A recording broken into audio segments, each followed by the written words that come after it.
Hello, fans, and welcome to This Day in Baseball, where we're going to bring you a full radio broadcast of today's game. And before we do that, I just want to thank Classic Baseball Radio, and there's a link in the notes where you can check out their full channel. They have many great radio broadcasts. And while you're listening to today's game, if you want to check out much more about the game and the players, look on the links below, and you're going to see links to player pages, the date the game happened, the year it happened, and the play-by-play. Enjoy the game, and check out the links while you're watching the game, and please don't forget to hit the subscribe button so that every time new content comes out, you're going to get that firsthand. And thank you again for checking out This Day in Baseball, and enjoy the game. From Wrigley Field in Chicago, it's the New York Mets and the Chicago Cubs in the final game of the 1962 season. Hi there, everybody. This is Ralph Kiner along with Bob Murphy and Lindsey Nelson from Wrigley Field on a good day for baseball. And the final game of the year coming your way. Well, it's a good day for baseball right now. An overcast sky, the temperature 68 on the waterfront, 70 degrees at the airport, so about 69 degrees here at Wrigley Field. The two starting pitchers, Bob Buell going for the Chicago Cubs, warming up down on the third base side, and Bill Hunter for the New York Mets, warming up on the first base side. So right now, how about checking your own supply of fine cold Rheingold? Rheingold Extra Dry. Yes, sir, put some Rheingold on ice, because it can add a lot to your enjoyment of the game. Here is a beer with a clean, clear taste, brisk and bright all the way through. Rheingold is beer as beer should taste, and dry tells you why. And say, right now would be a good time to light up a cool cigarette. You'll feel extra coolness in your throat when you come up to the menthol magic of cool. Well, the umpires coming out to home plate, getting their usual reception here at Wrigley Field, and the game is about underway. The starting lineups for the Chicago Cubs, it will be Ken Hubbs at second base. Batting second and playing third base, Ron Santo. The third batter will be Bill Williams in left field. In the cleanup spot, Ernie Banks. He'll be playing first base. Playing in right field and batting fifth, George Altman. The sixth batter will be the center fielder, rookie Nelson Matthews. Batting seventh and playing shortstop, Andre Rogers. And the eighth man will be the catcher, Kuno Berrigan, followed by Bob Buell, right-hand pitcher. Buell with a record of 11 wins and 14 losses this year. For the Mets, Richie Ashburn will lead off and play second base. Batting second and catching, Clarence Coleman. The third batter will be right fielder Joe Christopher. Batting in the cleanup spot, playing left field, Frank Thomas. Batting fifth at first base, Marv Throneberry. The sixth batter, the third baseman, Felix Mantilla. Batting seventh and playing in center field, Jim Hickman. The eighth batter, the shortstop, Elio Chacon. And batting ninth and pitching, Bill Hunter. Hunter's record, 1 win and 5 losses this year. Well, it's Casey Stengel and acting manager Charlie Metro at home plate with the 4 umpires. Frank Sikori will be behind home plate. At first base, Tony Vinzon. At second base, Paul Pryor. And the third base umpire will be Augie Donatelli. It's the final game of the year, and this has been quite some season. 5 no-hit games pitched. No managers fired during the season, but right now today, a manager being released by the Cleveland Indians. It is Mr. McGahee of the Cleveland Indians, who is no longer with that club. He is supposedly out trying to hook on with some of the major league clubs. Also, Hank Bauer resigned. He is finishing out the season for the Kansas City Athletics. In the season, it will see Pete Reynolds as the American League batting champion. At the moment, he's batting .326. Mickey Mantle with .318, still too far behind to catch up. Harmon Killebrew will lead the American League in home runs. He has 48 right now. He has also set a new strikeout record in the American League, 142. Norm Cash is in second place with 38 home runs. Killebrew will also lead the American League in runs batted in. He has 125. Norm Seaburn in second place has 117. The Yankees, of course, won the pennant in the American League. They lead Minnesota by 6 full games. In the National League, it's still up for grabs. The Los Angeles Dodgers with a 1-game lead over San Francisco. If they win one more game, they will win the National League pennant. San Francisco, of course, has to win their remaining game to have any chance at all. Tommy Davis will lead the National League in batting at .347. Frank Robinson batting .340 is in second place. Mays has 46 home runs, Hank Aaron 45, and Tommy Davis will lead the National League in runs batted in. He has 150 compared to Mays' 136. And you fans have heard the gag about the one-game winning streak, but say, you who are smokers, did you ever find you were having a one-puff winning streak with your cigarette? That brand you've been smoking ever begin to taste hot and dry after the first puff? When things are going that way, folks, it's time you made a switch. It's time you changed to Cool. Fact is, your cigarette's not tasting cool enough unless you're smoking Cool. That's because Cool's menthol magic actually brightens taste. It's refreshing all day through. You'll feel extra coolness in your throat all day long. Extra coolness other cigarettes simply can't give you because they just don't have that menthol magic Cool's got. So get out of that smoking slump. Come up, all the way up to Cool. Get Cool Filter Kings with the pure white filter or Cool without filter. Well, the starting pitcher is all through warming up. It's Bob Buell, so on with the game. And incidentally, the makers of Cool are happy to be a big part in bringing you these games all season long. And they especially hope you will enjoy this final game of the 1962 season. And now to bring you the play-by-play, Bob Murphy. Thank you very much, Rob. Here we go in the final game of the 1962 season. The New York Mets, Richie Ashburn. And the first pitch thrown by Bob Buell is taken inside, ball one. For Richie Ashburn, the 35-year-old, 15-year veteran from Tilden, Nebraska, he'll be winding up the 9th year in his brilliant career in which he has hit 300 or more. Pitch thrown by Buell, breaks in there for a call strike. 1 ball, 1 strike. The on-deck batter is Clarence Coleman with Joe Christopher hitting third. Veteran right-hander Bob Buell pitching for the Cubs. Down comes his pitch, and the ball is bunted. It is a foul ball. Berrigan pouncing on the ball, but it was foul by about a foot. So the count is 1-2 on Richie Ashburn.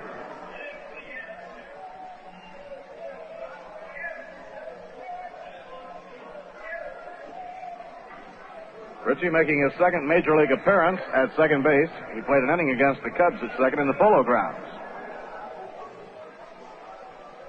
Now Buell looking in for his sign from Cuno Berrigan. Nobody on, nobody out. The game just underway here at Wrigley Field. Very comfortable day.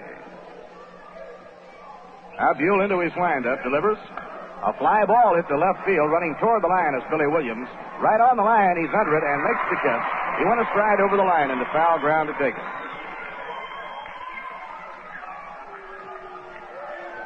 One away and nobody on. The batter now will be Clarence Choo-Choo Coleman.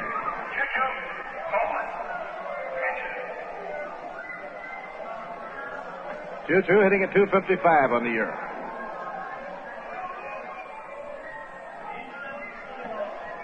Fastball on the outside corner for a call strike.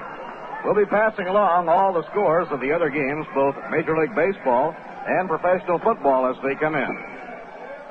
Now Choo-Choo tries to drag a bunt, but it goes foul, strike two.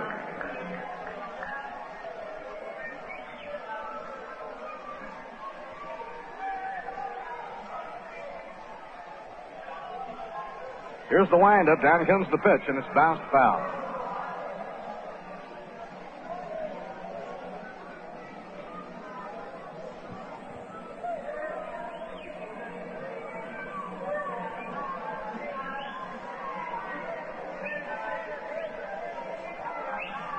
I have a pitch on the way. A check swing grounder hit down to third, fielded by Sano. And the peg to Ernie Banks is in time, getting Choo-Choo Coleman 2 men down.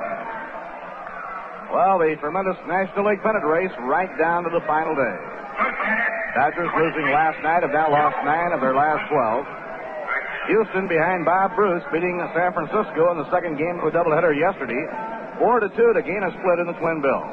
The Dodgers with a victory can nail down the flag. Should they wind up in a deadlock, the playoff series opens tomorrow in San Francisco. 2 outs, nobody on. Joe Christopher up. And the pitch is right in there for a call strike.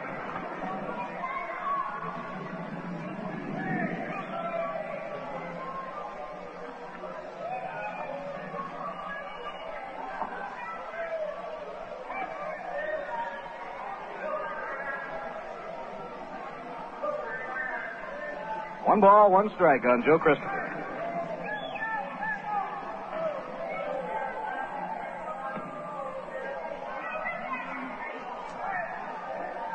Well, the games on the West Coast will be 3 hours behind New York in time. So the Dodger-Cardinal game will get underway at 5 p.m. New York time. Foul ball back upstairs and out of play. The game at San Francisco will start an hour earlier. They start at 1 o'clock in San Francisco or 4 o'clock in New York. West Coast is still on Pacific Daylight Time.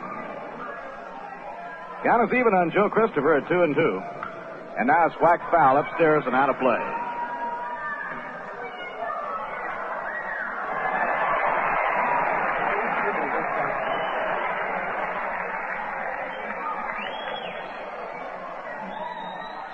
Now the pitch by Buell, a fly ball hit right down the right field line. Now it's twisting foul, and it's over in the seats out of play.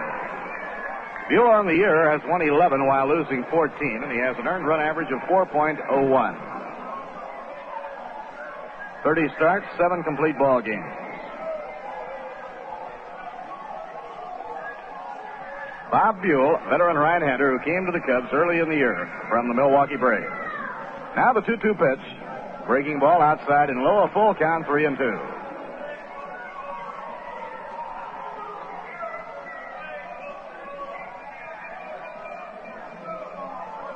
The outfield swung around toward left. Sally Hemus coaching at first, and Cookie Lamagetto at third. Now a swing and a miss, strike 3. Christopher struck out by Buell. No runs, no hits, no errors, none left on. The score in the middle of the first inning, the New York Mets nothing, and the Chicago Cubs coming to bat. Now here's the score on cigarettes. If you figure you're losing out with the brand that's tasting hotter and drier with every smoke, make a real switch. Come all the way up to Cool. Your cigarette's not tasting cool enough unless you're smoking cool. You're not smoking cool enough till you come up to Cool. Cool's menthol magic brightens taste, refreshing all day through. Feel extra coolness in your throat as Cool comes through for you. Your cigarette's not tasting cool enough unless you're smoking cool. You're not smoking cool enough till you come up to Cool. Yes, sir, fans. Cool's menthol magic will score every time. You'll feel extra coolness in your throat all through the game. Get Cool Filter Kings or Cool without filter.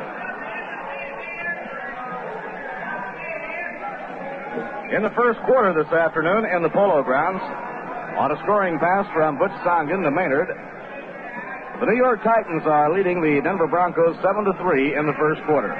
Broncos took the early lead on a field goal. This being our final broadcast of the year and following the New York Mets throughout the entire season, we certainly want to pay our thanks to those at WABC, the flagship station, and our New York Mets baseball network who have helped us so much behind the scenes. To our baseball coordinator for WABC, Paul Fecta, who has been a big help throughout the year. And to the studio directors, Jim Karras and Floyd Peterson.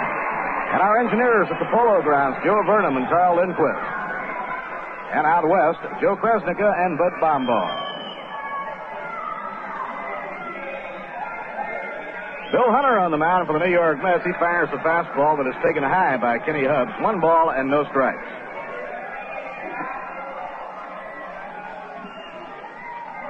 Second baseman Kenny Hubbs needs only 8 more times at bat, which he will not get undoubtedly, to get into the Cub record book. Ball 2, 2-0.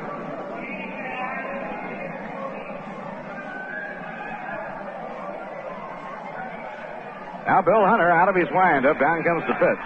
A drive hit hard down the left field line. Foul ball into the bullpen.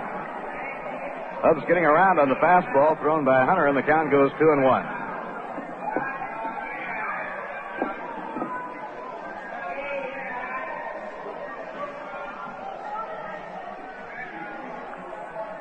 Kenny Hubbs has been up to bat 658 times. Now the 2-1 delivery. He holds up, and it's outside and high, 3-1. The Chicago Club record for times at bat in a season, held by Babe Herman at 600, is Billy Herman at 666. Ball 4, it's inside, and Hubbs walks, leading off the first inning. Casey plans to use about 3 pitchers, maybe even 4 in the game this afternoon. For Chicago, Lou Klein on the coaching lines at first, and Charlie Metro running the ball club off the coaching lines at third. The outfield around toward left. Fastball right in there, a called strike on Ron Santo, the third baseman. Santo hitting a .227. For an average, it has been a disappointing year for young Ron Santo, but he has hit with good power. 17 home runs and 83 runs batted in. Foul ball back upstairs, no play. Count strike 2 now on Ron Santo.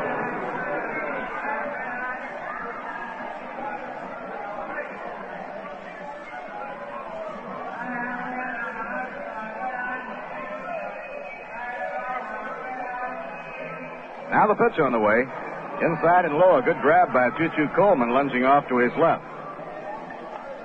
Well, the New York Mets got a very encouraging pitching performance yesterday out of right-hander Bob Miller. As a matter of fact, Bob in his last 2 starts pitched tremendous baseball against the Cubs.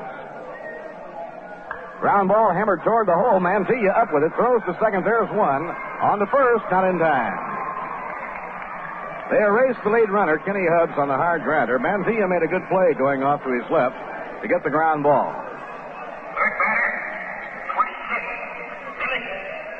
One away and one on now in the last half of the first, and coming on to hit will be Billy Williams.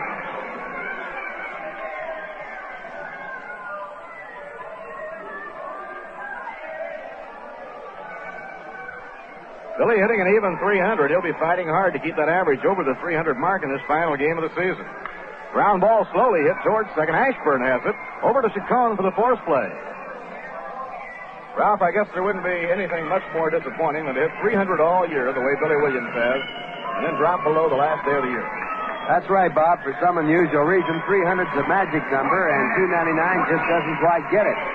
And the battle all the way down the line, and on the last day, to slide out of that 300 circle, it certainly is disappointing.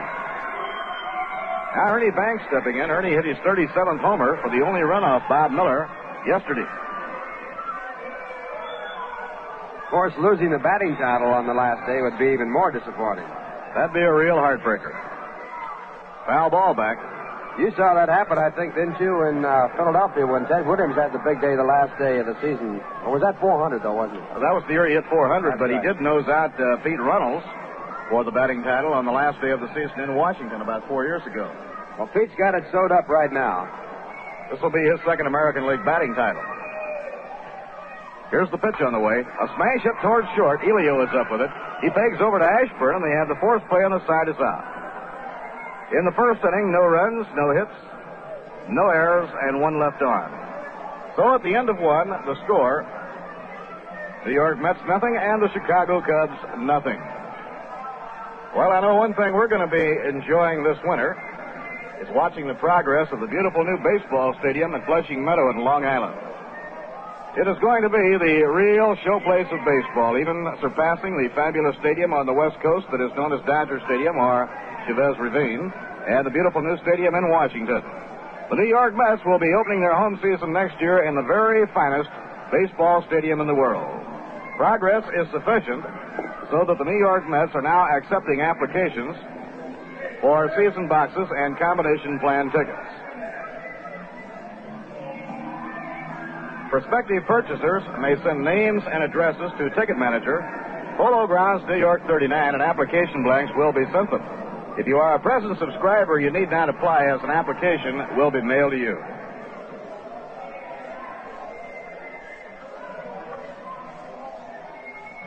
Now Frank Thomas will come out to lead off against right-hander Bob Buell in the top half of the second.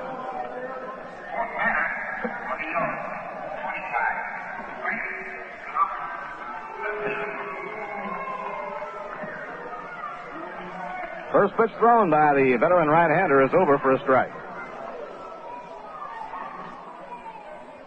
Now the wind-up delivery on the way. Outside and low. 1 ball, 1 strike. Frank makes his off-season home in Pittsburgh, Pennsylvania.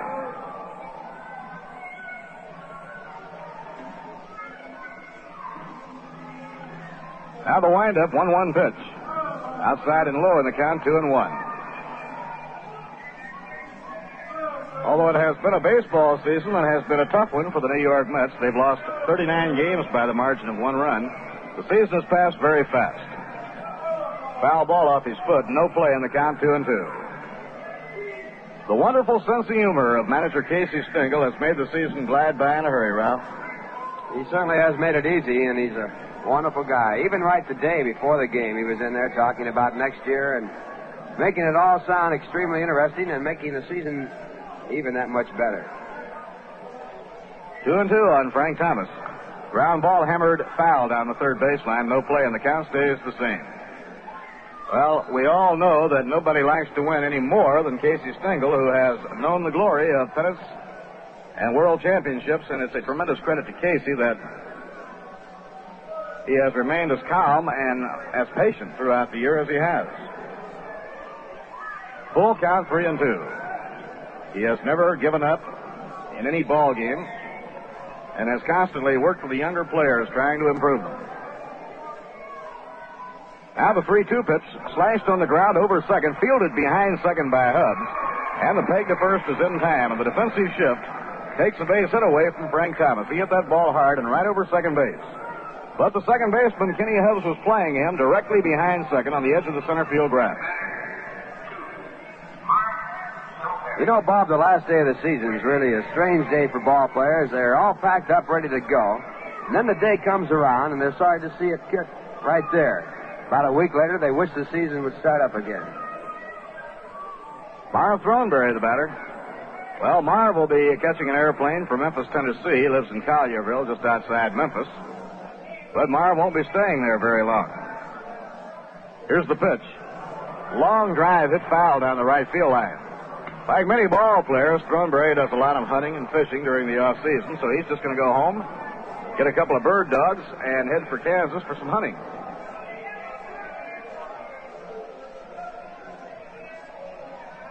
Now the 1-1 pitch. 1 ball and 2 strikes. The slow breaking ball is over. Hobbies for ball players usually are either golf, watching other sports, football and basketball, hockey, or hunting and fishing. I know our own Ralph Kiner spends his off-season activity on the golf course as often as he can.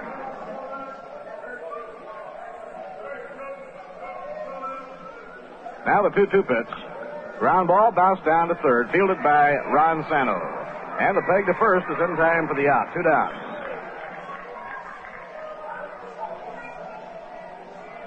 Bob, I used to play a little tennis in the off-season, too, but I gave that up. When you can't beat your own wife, you got to play another game. Well, I'll tell you one thing about that golf. You don't have to run quite as much. It does make a difference. Now Felix Mantilla hitting. Pitch is right in there. Well, I'll tell you one thing. When you're trying to beat your wife in tennis, if your wife happens to be Nancy Chafee Kiner, it's not too easy to do. I think I tackled a little too much there when I started out. I think you're overmatched.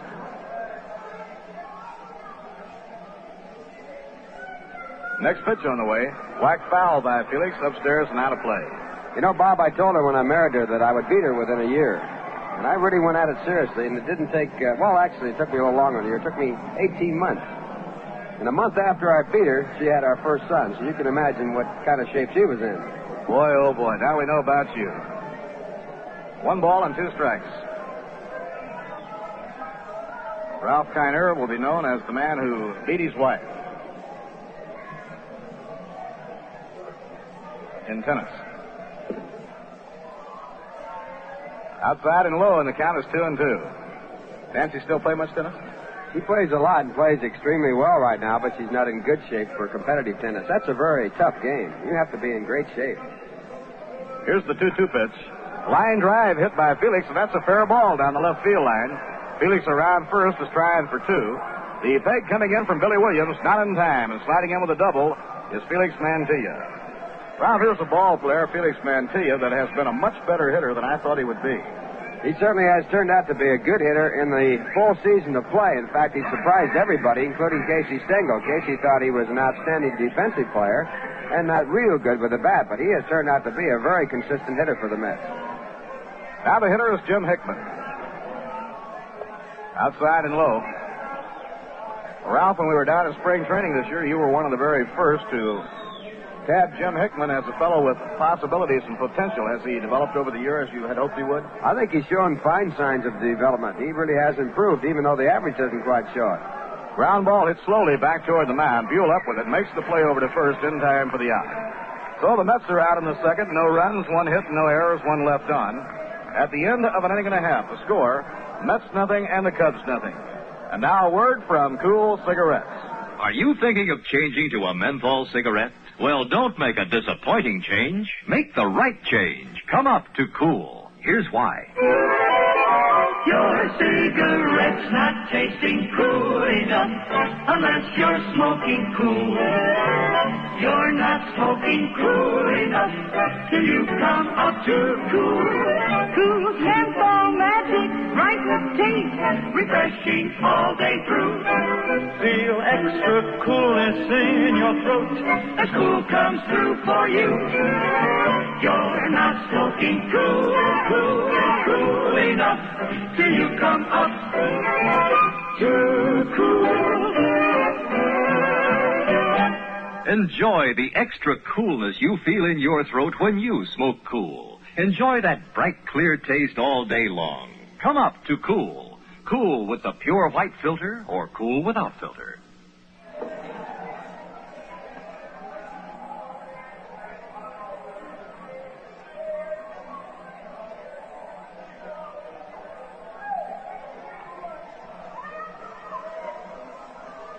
Now we go along to the last half of the second inning. In pro football, at the half, the Philadelphia Eagles lead the Cleveland Browns 14-7. At the end of the first quarter, the Detroit Lions lead the Baltimore Colts 10-7. At the end of the first quarter, Washington Redskins 7, St. Louis Cardinals nothing. At the end of the first quarter, the Pittsburgh Steelers 14 and the New York Giants 3. In the first quarter, the New York Titans lead the Denver Broncos in the Polo Grounds 7-3. Now George Altman is up, last of the second, and a foul ball hit back into the screen, strike 1. In baseball, Houston at San Francisco this afternoon. That game will start at 4 o'clock in New York. Cardinals and the Dodgers at 5 o'clock in New York. Philadelphia at Cincinnati with Mahaffey trying again to get his 20th, opposed by John Saturis. Pittsburgh will be at Milwaukee. The 1-1 pitch to George Altman is inside, driving him back from the plate. The end of 2 innings at Yankee Stadium, New York 2, the White Sox 1. Ray Herbert going for his 20th against Bill Stafford. The White Sox a half game behind Detroit and 4th place.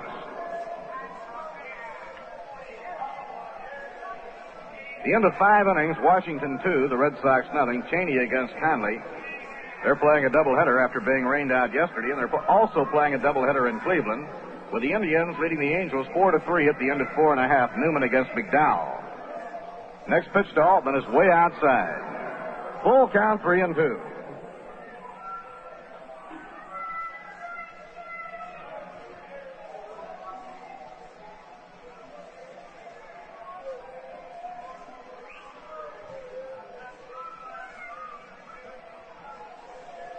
Now the windup, 3-2 delivery. A foul ball hit back upstairs and out of play.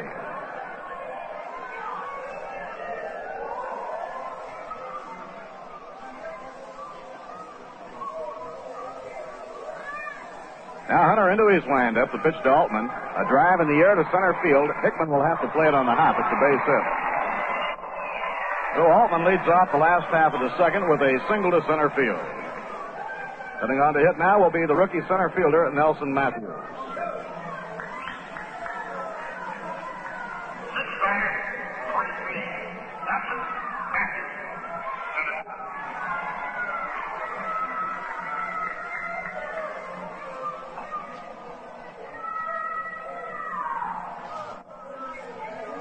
The outfield around toward left. Matthews, right-hand batter. Takes inside and low. It's ball 1. Nelson Matthews, just 21 years old. He had a good year at Wenatchee in the Class B Northwest League. He has the size. He's 6'4" and weighs 210. He bats out of a crouch. Breaking ball in the dirt. Ball 2-0. Rogers Hornsby has been here for each game of the series. Rogers lives in Chicago and has been serving as a coach and scout for the New York Mets.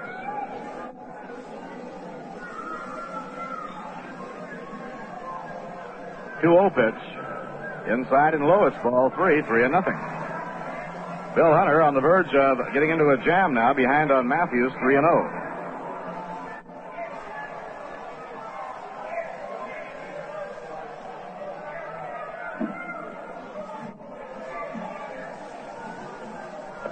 Ball 4, it's inside and low. Matthews walks on 4 pitches. Now the Chicago Cubs have 2 men on, nobody out, and coming on to hit is Andre Rogers.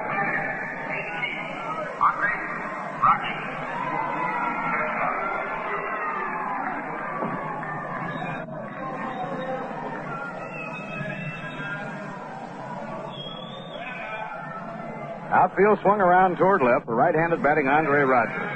Altman led off with a single. Matthews walked on 4 pitches. Way inside, he had to jump to keep from being hit on that one. And the plate starts to move around on lefty Bill Hunter.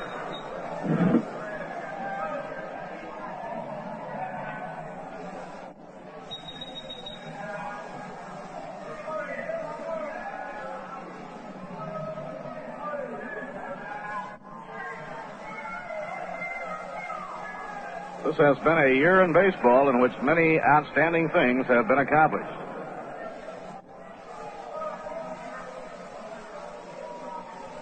Now Hunter up in position. They look for the bunt. Pickoff play. Throw to second. Almost a wide throw. Elio darting over to grab it glove-handed.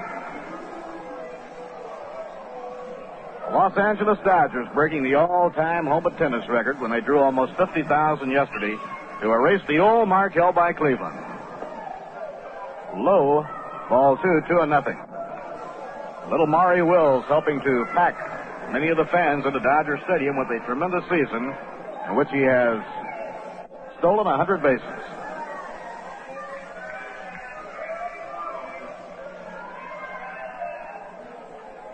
Next pitch on the way. Ball 3, inside and low, and we're going to get some warm-up action now in the bullpen for the New York Mets. Ray Davio will start loosening up. I think most baseball fans would have conceded a player a better chance of hitting 70 home runs than the chance of stealing 100 bases. Well, I think you're right, Bob. I think that's one record that no one thought would be broken. It's going to revolutionize baseball. I think you'll find all the clubs, they have been doing more of it all the time, running more, and it's going to change the defenses considerably. It has really been an eye-popper, no doubt about it. Now the 3-0 pitch. Ball 4 inside. Hunter walks Rogers, and that loads the bases with nobody out.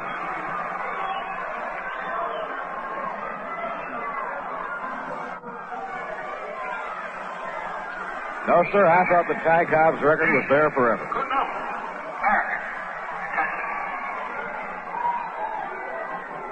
Now Cuno Berrigan is up, right-handed batting catcher. Way inside, it pops away from Choo-Choo, but he quickly retrieves, and there's no advance on the lines.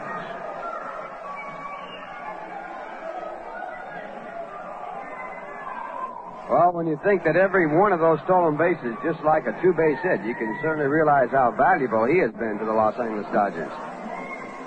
That means that he probably has, with the actual doubles and stolen bases, probably around 135 doubles. Yeah.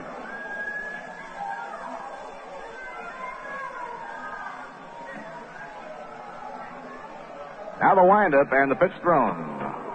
Inside. Hunter can't seem to get it over right now.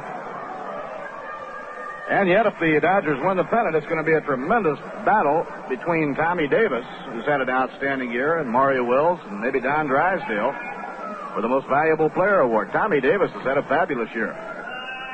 Leads the major leagues in batting. He's knocked 150 runs in. Next pitch by Hunter. In the dirt, it's ball 3, and now he has to get this one over or force a run across the plate.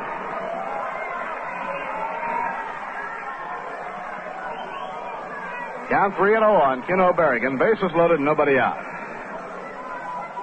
Ray Davio warming up in the bullpen as Bill Hunter hits a wildness streak here in the second inning.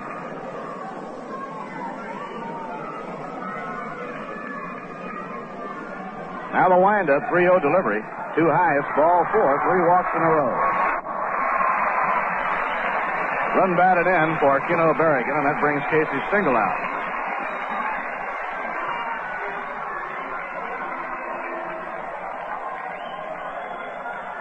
Now Casey's on the way to the mound, and he'll bring Ray Davio into the game. Following the game today, Casey will be flying to his home in Glendale, California.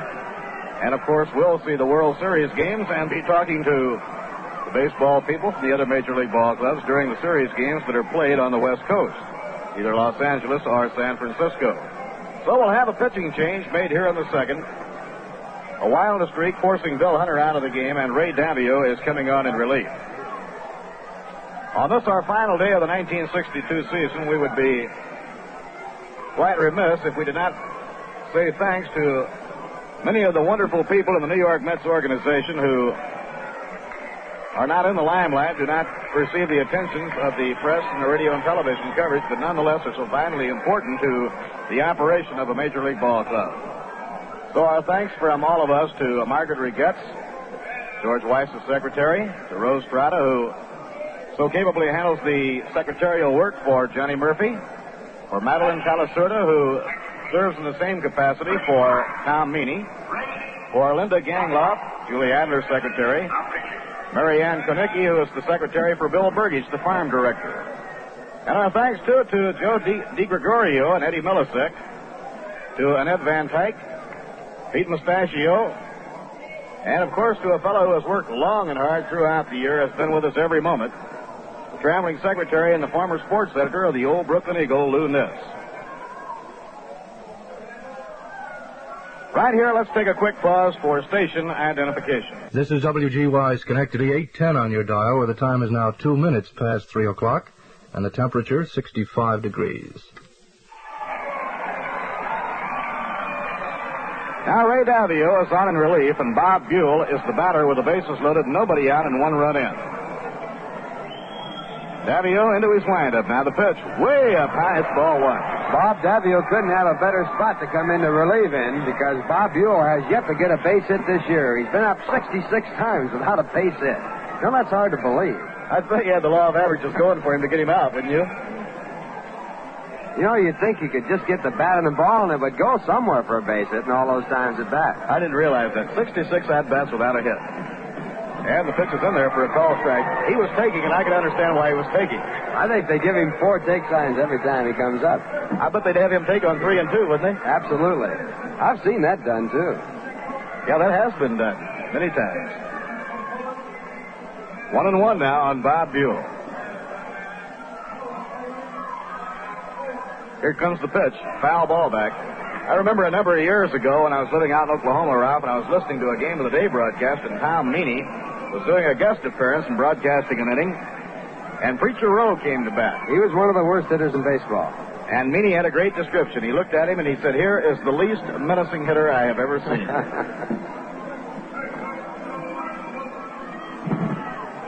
1-2 on Bob Buell. I guess we could not be flowery and say he cast a menacing shadow at the plate or anything. Swing and a miss. He struck him out. Well, that makes 67, Ralph. 1 away now.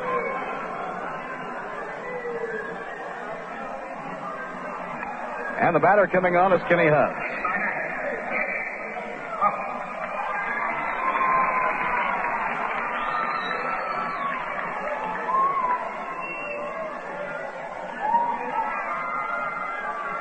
Now Davio into his windup. The pitch to Hubbs. A smash hit on the air. Caught by Ashburn. Now he throws to first for a double play, and the side is out.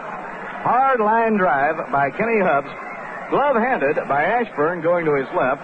And Richie then throws over to first for the double play. In the second, 1 run, 1 hit, no errors, 2 left on. And now at the end of 2 innings to score, the Chicago Cubs 1 and the New York Mets nothing. Well, this is our final game of the 1962 season. The return of the National League has now completed a year, and I'm sure that you'll want to get your copy of the new and completely revised Mets yearbook as a souvenir.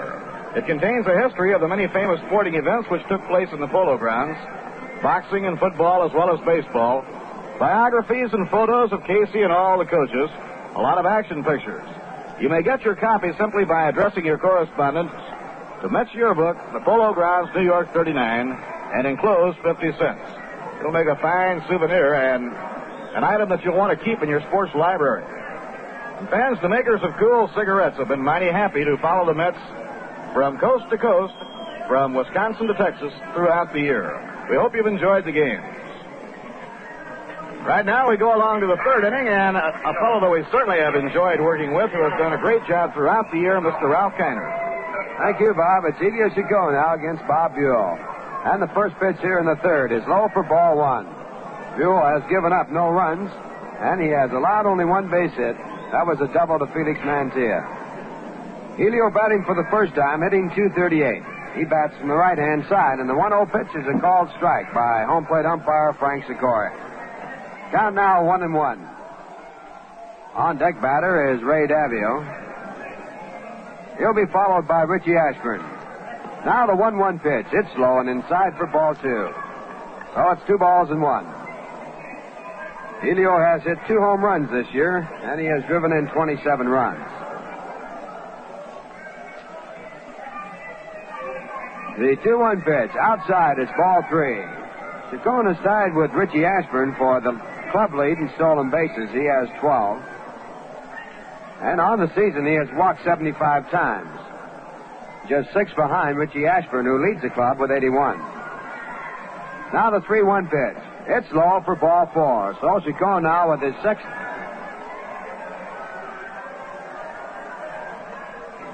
Make it his 76th walk.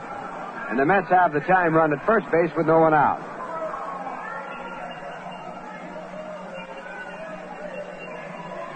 And coming up to bat, Ray Davio. He bats from the right-hand side. 35. Ray Davio.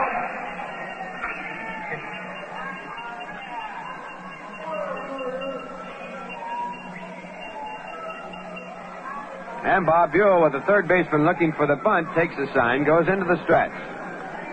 And the first pitch, a swing and a miss for strike 1. Sano at third base, just about 60 feet away, bracing as Davio swung away.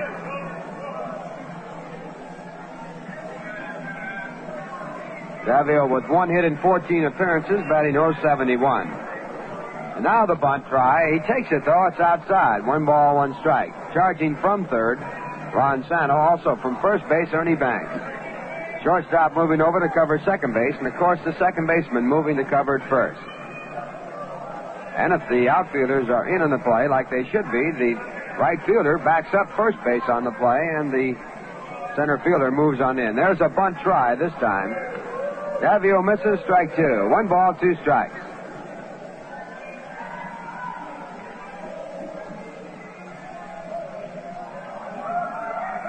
Bob Buell to Ray Davio. No one out. The score 1-0 in favor of the Cubs, top of the third.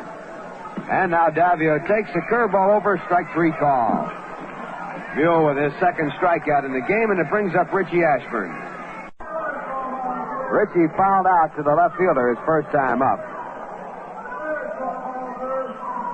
Williams playing Ashburn as though he were a right-hand batter. He bats from the left-hand side.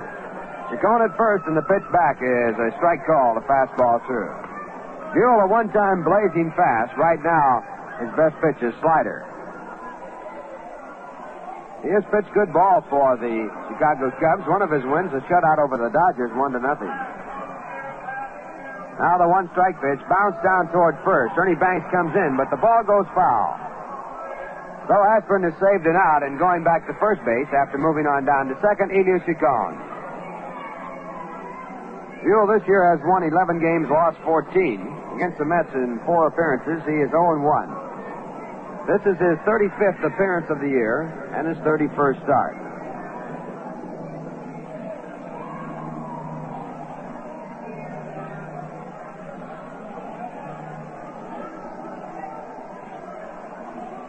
Buell now reading the sign from Kuno Berrigan into the stretch position.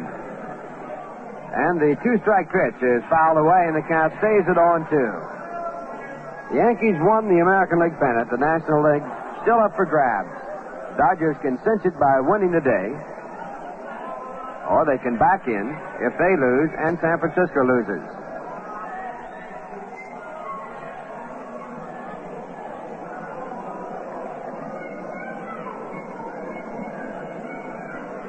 Two to Richie Ashburn, and he now fouls the next pitch to the left side out of play, and the count stays again at 0-2.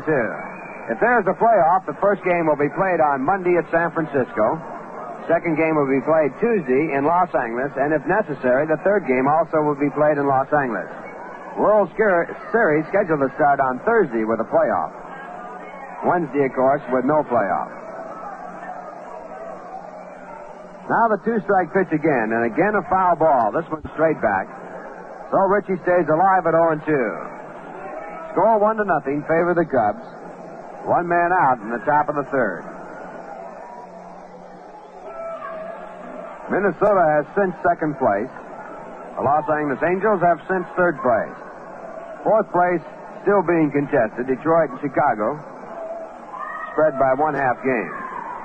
Now the two-strike pitch. A swing and a miss for strike 3, and Bob Buell picks up strikeout number 3, and also his second out here in the top of the third.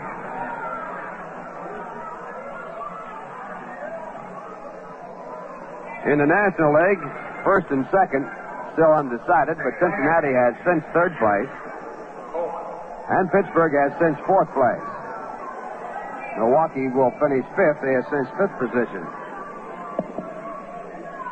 Now it's Clarence Coleman, left-hand batting catcher. Clarence bounced to third his first time up, and he swings and fouls the first pitch away for strike 1. The batting races already decided. Pete Reynolds will lead the American League in hitting. He's hitting .326.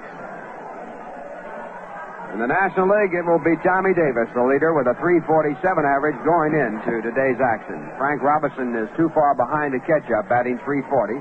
And also, Mickey Mantle has lost his chance to catch up. He's hitting .318. There's a foul ball again, strike 2. Harmon Killebrew will lead the American League in home runs. He has 48. Cash in second place has 38. In the National League, the home run leader, still undecided. Willie Mays with 46, and Hank Aaron with a chance. He has 45. Tommy Davis will lead the major leagues in runs batted in. He has 150. In the American League, the leader will be Harmon Killebrew. He has 125 right now. Now the two-strike pitch. It's outside. Ball 1. 1 ball, 2 strikes. Killebrew has had a strange season. He will lead the league in runs batted in and home runs. He also has set a new American League strikeout record, striking out 142 times. There's a ball hit down the left field side. Going over Sano in foul territory. Coming in Williams, and no one can get to it. So Coleman keeps the count at 1 ball and 2 strikes. And Chacon, who had rounded and gone to third base, now cuts across the infield, returning to first.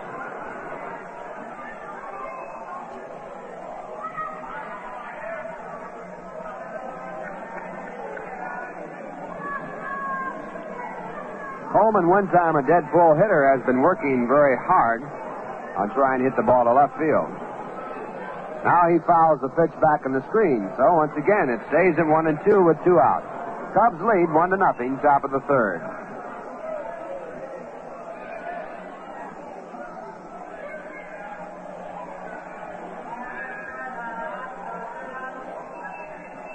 Bob Buell to Clarence Coleman, left-hand batting catcher. And the 1-2 pitch, a change of pace, a swing and a miss for strike 3, and Bob Buell, after walking Elio Chacon, strikes out the side. No runs, no hits, no errors, 1 walk, 1 man left, and the score at the end of 2 1/2 innings of play. The Chicago Cubs won, the New York Mets nothing.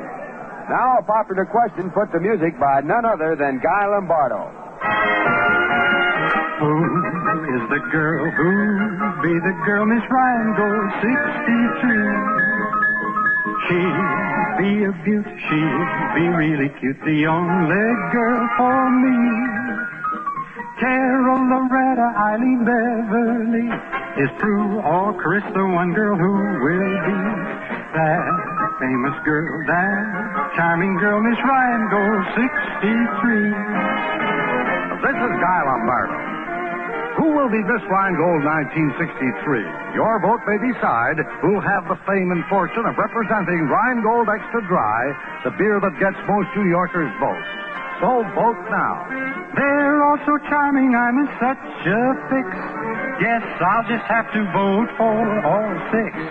Who is the girl who be the girl Miss Ryan Gold 63? Bottom half of the third inning, Ron Santo leading off for the Chicago Cubs. They lead 1-0. And on the mound for the Mets, Ray Davio. Ray came in the game in the second inning with no one out.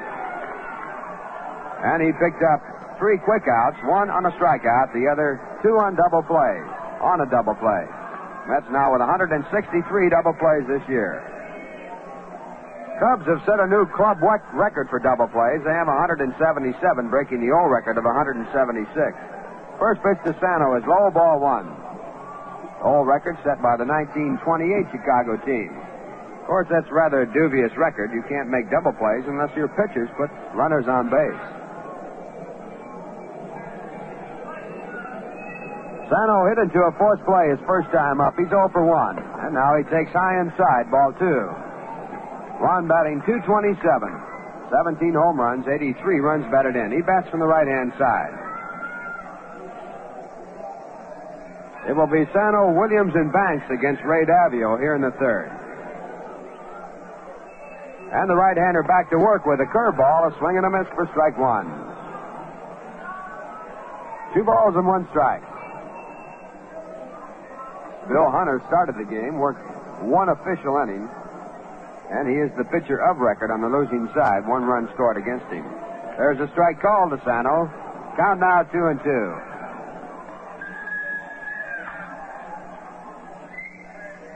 Two balls, 2 strikes, no one out. Bottom half of the third, and the pitch back. Curveball fouled away. So the count stays at 2-2. Well, this has been a rather unusual year. Gene Conley tried to go to Israel in the middle of the year. Maury Wills stole 100 bases. And Frank Robinson, 27 years of age, has announced his retirement. Here's the 2-2 pitch. There's a line shot in the center field, a base hit. Sano goes to first base and holds. So that's the first hit off Ray Davio, the second in the game for the Cubs. It brings up Bill Williams.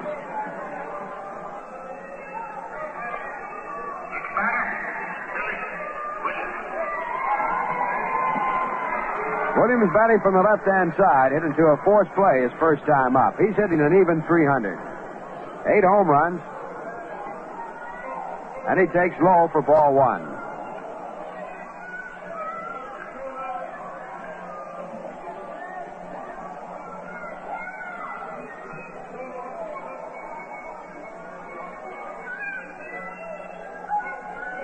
Davio back, and a fly ball hit the center field. Chasing Jim Hickman back by the wall. He has room, and he makes the catch. All the way down to second base, Ron Santo. He waited for the catch before he returned to first. Hickman catching that ball about 395 feet away from home. He was right on the edge of the warning track. Center field here, 400 feet away in straightaway center. 353 down the right field line, and 355 down the left field line. But in right and left center, the distances are shortened up considerably due to an ordinary bleacher setup. It's 368 in right and left center field. Now the batter is Ernie Banks, who has used these dimensions to his advantage for many years. Ernie with 37 home runs. And he takes low, ball 1. Ernie hit his 37th in yesterday's game. The only run off Bob Miller as he won his first victory of the year. Ernie hit into a forced play his first time up. He bats from the right-hand side.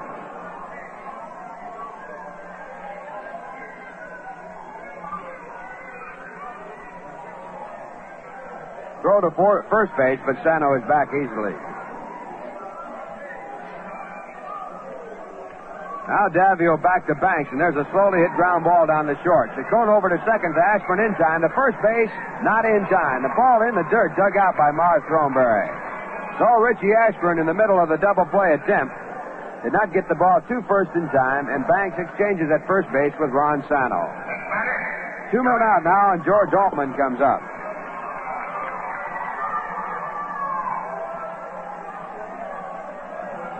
It was Altman who got the first base hit of the ball game in the second inning. He later scored the only run of the game when Kuno Berrigan walked with the bases loaded against Bill Hunter. And the first pitch to Altman, a curve inside, ball one.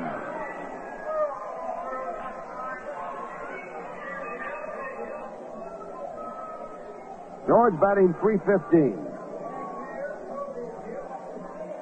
He leads the Cub batters.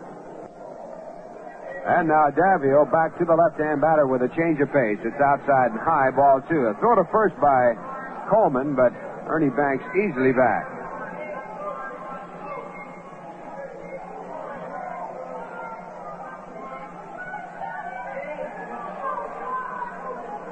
Next pitch to Altman, the check and the swing in time. And it's ball three. 3 balls and no strikes. Cubs scored their run in the first inning when Altman singled to center field. Then Nelson Matthews, Andre Rogers, and Kuno Berrigan walked successively. Berrigan's walk forcing in the only run of the game. It's the bottom half of the third.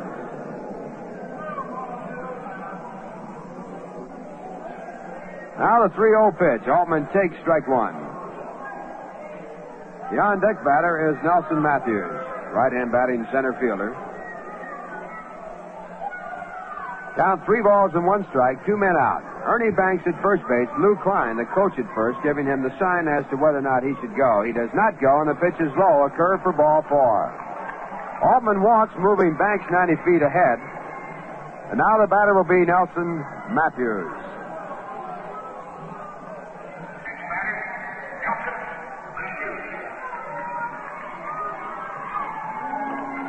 Matthews batting .277. Right-hand batting center fielder. A young rookie brought up from Wenatchee in the Northwest League.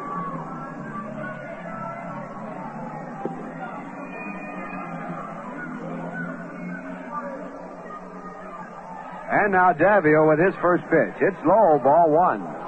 Ernie Banks at second base. George Altman at first. A 1-0 count on Nelson Matthews. 2 men out. The score 1-0 favor the Cubs, bottom half of the third.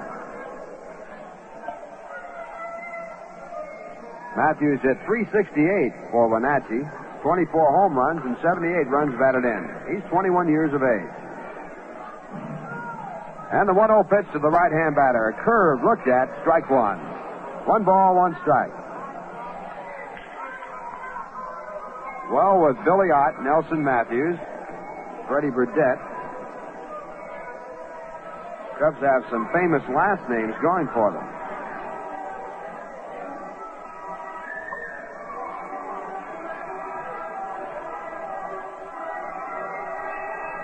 Now the 1-1 pitch to the right-hand batter. It's low, ball 2. 2 balls and 1 strike with 2 out, and now Coleman running the ball back to the mound.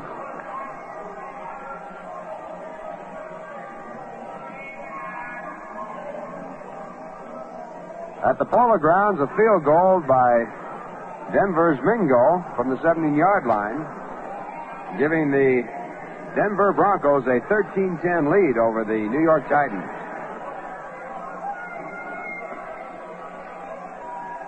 Two balls and 1 strike as Davio comes back to the plate. It's high inside, ball 3. So Davio now a pitch away from walking the bases full.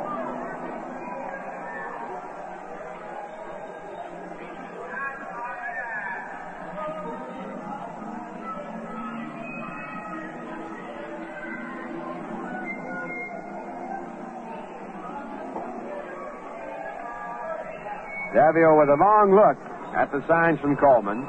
Runners at first and second. And now the 3-1 pitch. It's hit to center field. It's going to be a tough chance. It might drop in. Coming over Christopher. He can't get to it.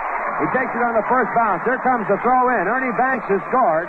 And holding at third base, the ball getting away from the catcher is George Altman. Going into second base on the 2-base hit is Nelson Matthews, and the Cubs now leading the game by a score of 2-0. The throw-in from Hickman was relayed in. The ball got away from Coleman, the catcher. Badavio was right behind to back up the play, and Altman had no chance to move on from third. It's 2-0 now, and Andre Rogers, right-hand batting shortstop, steps up to the plate.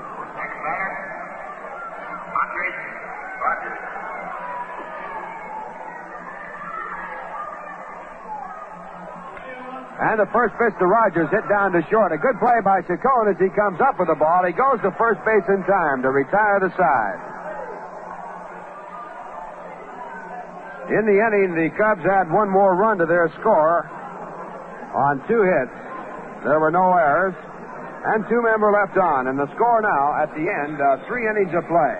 The Chicago Cubs 2, the New York Mets nothing.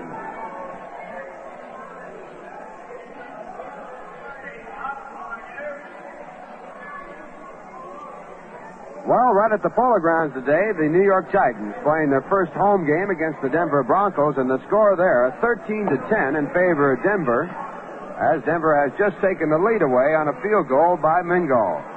Don't forget that tickets for all the home Titan games are on sale right now at the Polo Grounds, and also downtown at the New York Mets ticket offices. Downtown, they're located in Grand Central Station over by the Vanderbilt ramp, and also in Pennsylvania Station, in the Long Island waiting room. So tickets for all the home games of the New York Titans are now available. Titans are battling the Denver Broncos right at this moment in the Polo Grounds. The score there, 13-10 in favor of Denver. Right here, the score is 2-0 in favor of the Cubs, with the Mets coming to bat in the top of the 4th inning. Cubs with a run in the 2nd and 3rd innings,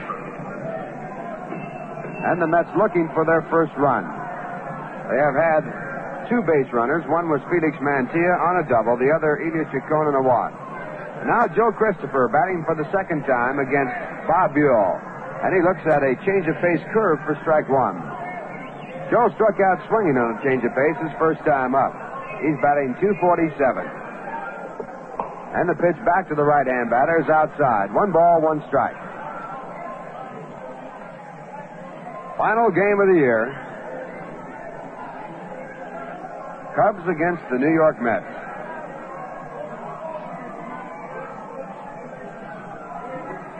Buell back to Christopher outside. 2 balls and 1 strike.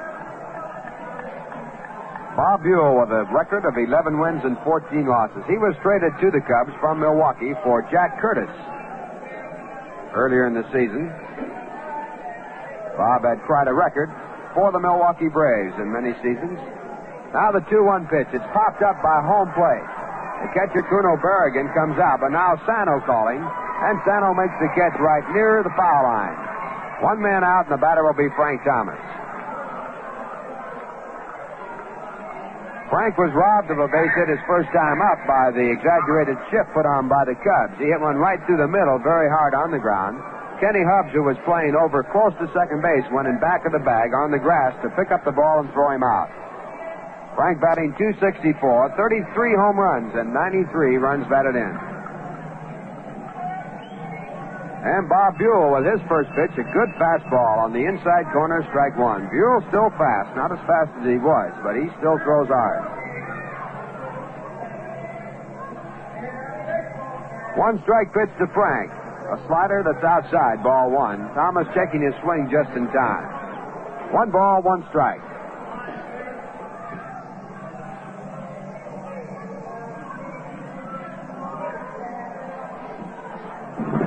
The 1-1 pitch, a curveball swung and a miss for strike 2. Buell with a good curve. 1 ball, 2 strikes. On deck batter, Mark Throneberry. The score 2-0 in favor of the Cubs.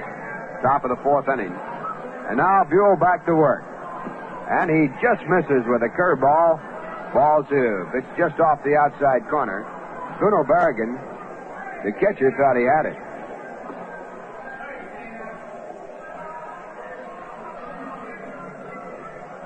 Buell now towing the rubber. Gets the sign, winds, and comes back. It's a drive to left field. It could go all the way. And there it goes, a home run.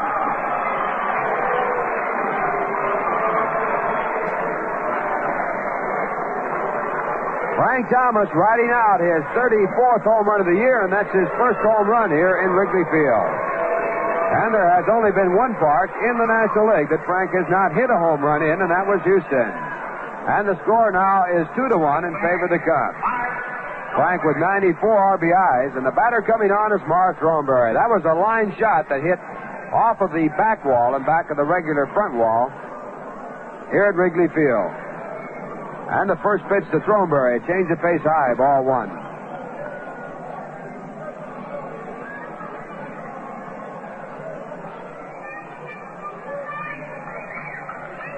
Buell now back to the left-hand batter, and it's inside off of the umpire's right shin guard. Ball went right by Berrigan. He didn't even get his glove on it, and now Frank Ciccori hopping around. He's got shin guards on, but that ball hit him very solidly. Berrigan never got his glove on the ball, and was not a bad pitch because the umpire sits right behind the catcher.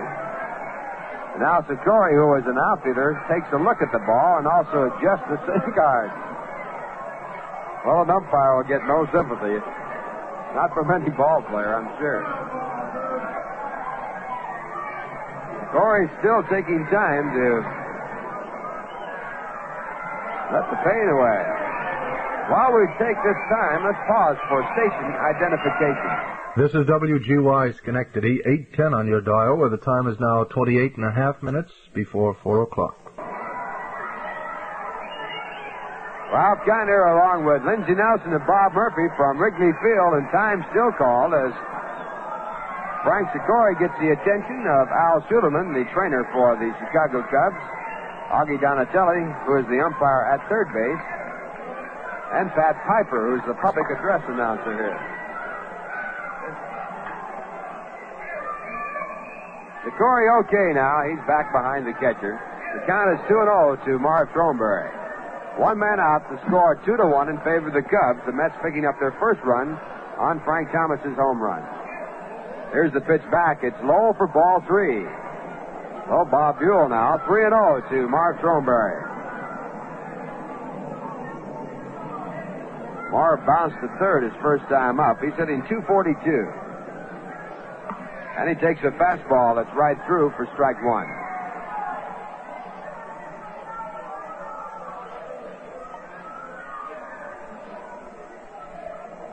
Buell into the windup and the 3-1 pitch. Line foul. The count goes full.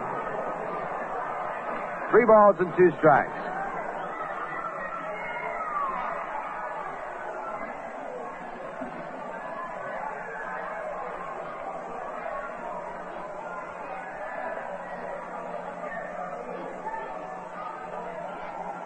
Thornberry set as Buell winds and deals, and it's low for ball 4. Marv goes to first base. That is the second walk issued by Buell, and the batter now will be Felix Mantilla. Marv at first base having his best major league year. Career high for home runs with 16, and also for runs batted in with 49. And now Felix Mantilla with a double steps up. Right-hand batting third baseman. And he takes the first pitch, ball 1. Felix batting .275. 11 home runs, 59 runs batted in.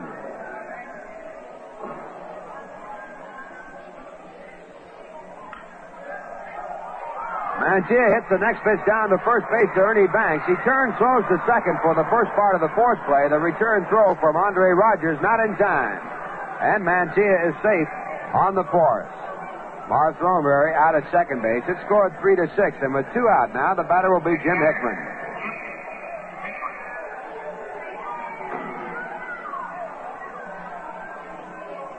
Jim bounced back to the pitcher his first time up. He's batting .247, 13 home runs, 46 runs batted in. Now Buell with his first pitch. It's outside, ball 1.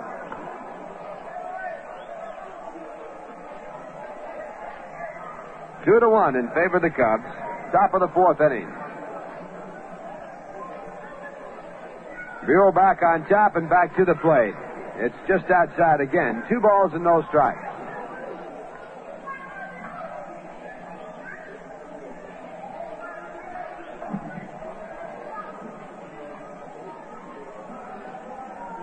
Mantee at first base. Buell looks there and then comes back to Hickman at the plate. It's on the outside corner. 2 balls and 1 strike.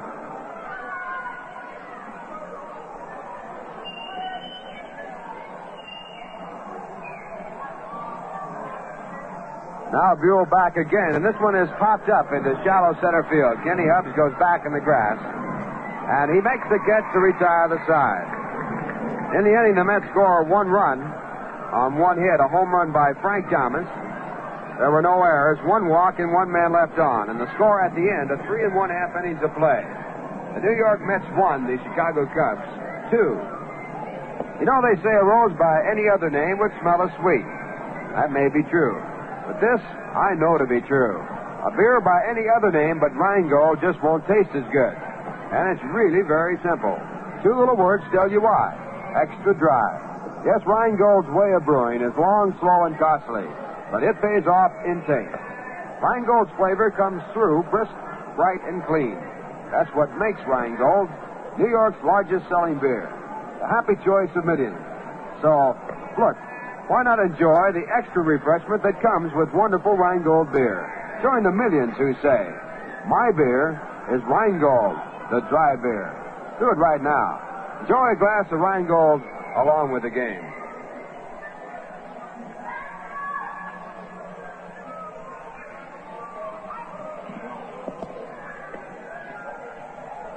In other games in the National League, Houston scheduled at San Francisco, game time in New York, 3 o'clock. St. Louis scheduled at Los Angeles, game time at 4 o'clock in New York. Cincinnati 2, Philadelphia nothing at the end of 3. Art Mahaffey going for his 20th win of the year against John Satoris. 1 home run in that game by Jerry Lynch in the second inning to account for Cincinnati's 2 runs. Pittsburgh at Milwaukee, the starting pitcher will be Diomedes Olivo, making his first start after 61 appearances in relief for the Pittsburgh Pirates. His record 5-1 as a relief pitcher. He'll be opposed by Jack Curtis, who is traded to Milwaukee for Bob Buell, who is pitching right here. In the American League, the Chicago White Sox, with 5 runs in the top of the third, lead New York by a score of 6-3 at the end of 4.5. Ray Herbert going for his 20th win. Now pitching for the Yankees, Ralph Cherry. Mickey Mantle has hit a home run in that game in the 4th inning with no one on. Washington 2, Boston nothing at the end of 7 1/2. It's Cheney against Conley in that one. Washington also will play 2 games today against Boston. Boston is 1/2 game behind Baltimore in 7th place, so these 2 games important to both clubs. And the Cleveland Indians lead Los Angeles 4-3 at the end of 7 1/2 innings. Osinski now in for the Angels against Frank Funk. That is the first game of 2. Also in the American League, Detroit 4, Kansas City 1 at the end of 5. Fisher and Bunning, the opposing pitchers there. And Baltimore and Minnesota just getting underway. It's John Miller against Camilo Patzcuaro, who is going for his 20th win of the year. Now right here, the first pitch by Ray Davio as we move to the bottom half of the 4th, and it's high for ball 1. The batter for the Chicago Cubs, Kuno Berrigan. And there's a line shot to left field. Thomas waits and makes the catch. Frank took 1 step and just waited for the ball to get there. It arrived in a hurry. 1 man out. And with 1 out, the batter will be Bob Buell, who has gone 67 times this year without a base hit. Next batter, Bob Buell.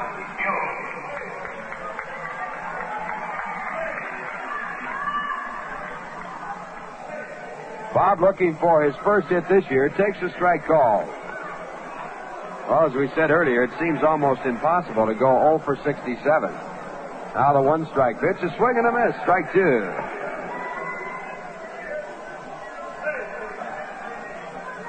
Remember one time I went 0 for 18, and I thought the world was coming to the end. Now the pitch back, he struck him out. So Bob Buell, who struck out his first time up, now duplicates that feat. And that is out number 2. Second strikeout for Ray Davio, both against Bob Buell, and the batter will be Kenny Hubbs. Hubbs walked and lined into a double play. 0 for 1, batting .258, right-hand batter. There's a swing and a miss for strike 1.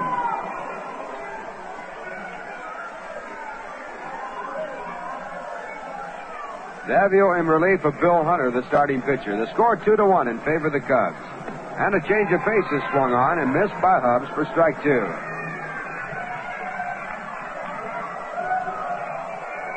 Kenny Hubbs with a new record for accepting chances without an error at second base this year. Now hits one right through the middle, a base hit. Ball picked up by Jim Hickman, and Hubbs holds it first with his first hit of the game. That is the second hit off Davio, and only the third hit in the game by the Cubs as they lead 2-1. Now the batter will be Ron Santo, who has 1 for 2.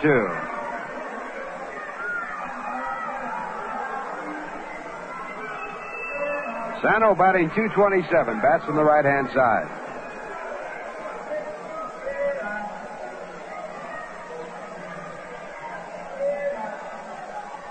Throw to first base, but Hubbs back safely. Marv Thornberry making the tag. 2-1 in favor of the Chicago Cubs in the final game of the year. Now Santo with a big swing and a miss. It's strike 1.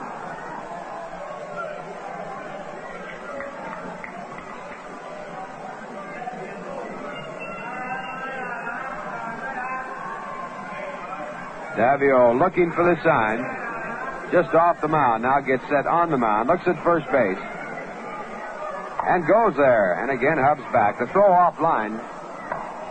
No chance for a tag. 1 strike count on Ron Santo. 2 men out. And the pitch back to the plate is low for ball 1, a curveball. Santo started off as a catcher in baseball, was converted to third base by Rogers Hornsby, who is in the stands here scouting the game. Rogers, of course, working for the New York Mets. Now Davio to first base again, and again Hubbs, who had a short lead, back easily. Davio in the set position. Again the first, again Hubbs back.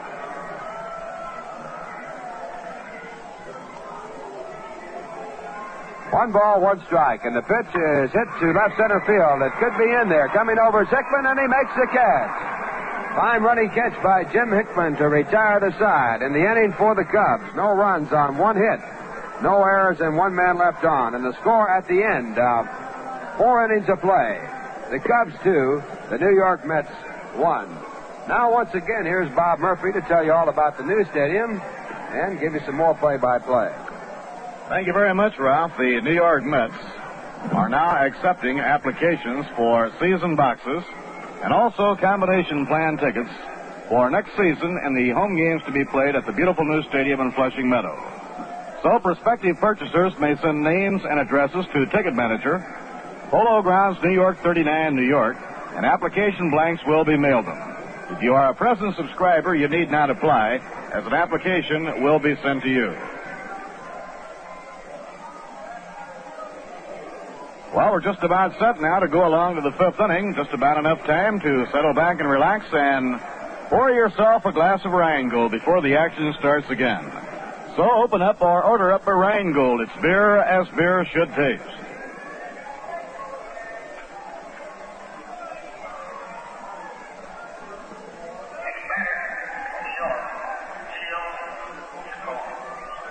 Now, Elio Chacon will be up against Bob Buell as we go along to the 5th inning.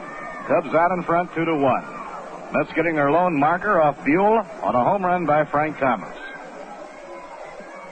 Outside and low, it's ball 1.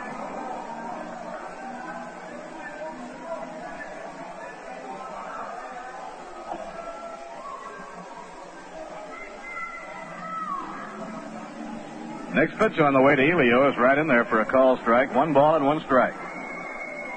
I remember last March down in spring training when the Mets were just getting going. Many of the writers estimated that Frank Thomas would hit between 30 and 35 home runs this year. And Frank has his 34th of the year in this game this afternoon. Count 2-1 on Elio. Line drive in the air to left center field. Ambling for it goes the center fielder Matthews, and he has it for the out. 1 away and nobody on. And now coming on to hit will be Ray Davio. And we may get a hitter for Ray Davio. The sign has gone down to the bullpen for warm-up action. Craig Anderson has started to loosen up. And Sammy Taylor is coming out of the dugout, and Sammy will hit for Ray Davio.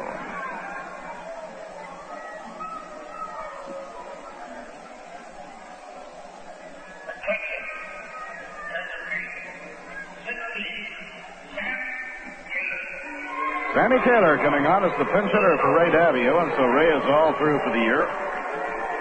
And he'll be heading for Montreal, Canada.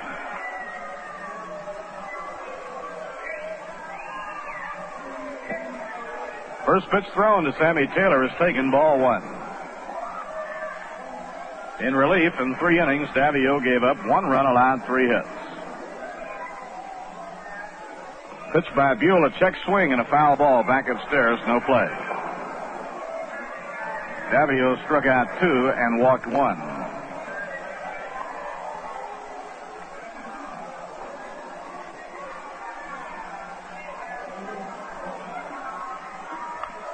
Ground ball tapped right back to the mound. An easy play for Bob Buell. He pegs over to Ernie Banks, 2 men down. 2 outs, nobody on now in the top half of the 5th inning. Now the top of the batting order for the second baseman, Richie Ashburn. Richie has fouled to left and been struck out. He's 0 for 2.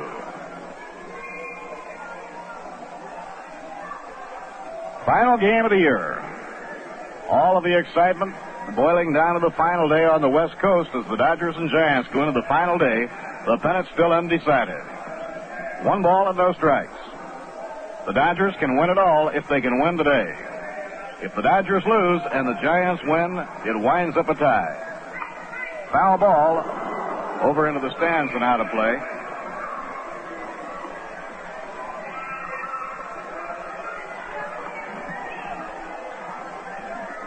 This has been a memorable year for Richie Ashburn. Very early in the year, Richie went over the 2,500 mark in base hits. Richie now has 2,573. Taken up high. Ball 2, 2-1. Richie keeps himself in superb condition. He's only 35 years old and might well play another 2 or 3 years. So Richie might well reach the 3,000 mark in base hits before he hangs them up. Foul ball back upstairs and out of play. He is winding up this year, hitting over 300 for the 9th time in his career. Only 35 men in the history of the game have more base hits than Richie Ashburn.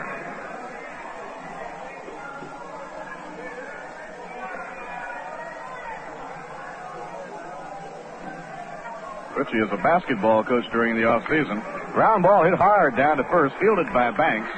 He makes the unassisted play, retiring the side. No runs, no hits, no errors, none left on. So we've come halfway. At the end of 4.5 innings, the score, the Chicago Cubs 2 and the New York Mets 1. Coming up now, a musical pitch with an interesting switch. This is Tito Rodriguez for Rheingold Extra Dry. Rheingold, el brindis perfecto para todos, familia y amigos. De sabor sin igual, la cerveza ideal. Tome Rheingold bien fría y vera. In Spanish, it's magnifica. In English, it's great. In any language, it's Rheingold Extra Dry. Rheingold is brewed longer and slower for flavor that's clean, clear through. It's beer as beer should taste. Dry, tells you why. My beer is Rheingold, the dry beer. Think of Rheingold whenever you buy beer. It's not bitter, not sweet. It's the dry flavor treat. Won't you try extra dry Rheingold beer?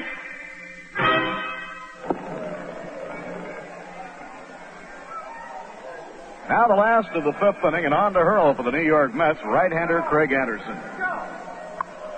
This being our final game and final broadcast of the year, we certainly want to pay our thanks for all the help we have received over the year from our broadcasting and telecasting crew to business manager Jim Thompson and his secretary Florence Santos Perito. To Vinny Alelis, the ticket manager, and Anne-Marie Polisi, his secretary. Matt Burns, who handles special services, and Sarah Marcus. And the fellows in the ticket department who did an outstanding job as always. Bill Gibson, Duke Dusenberry, Cliff Cobb, John McKee, Bob Matt, Hank Kelly, Nick Agnetto, Frank McGinnis, and Jim Murray.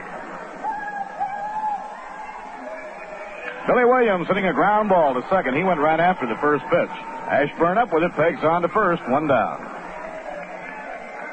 I'd like to see Craig Anderson pick up a victory in this game this afternoon. He has been pitching very well in relief, and of course Craig had a long, frustrating streak that is still alive in the extent that he has lost 16 straight.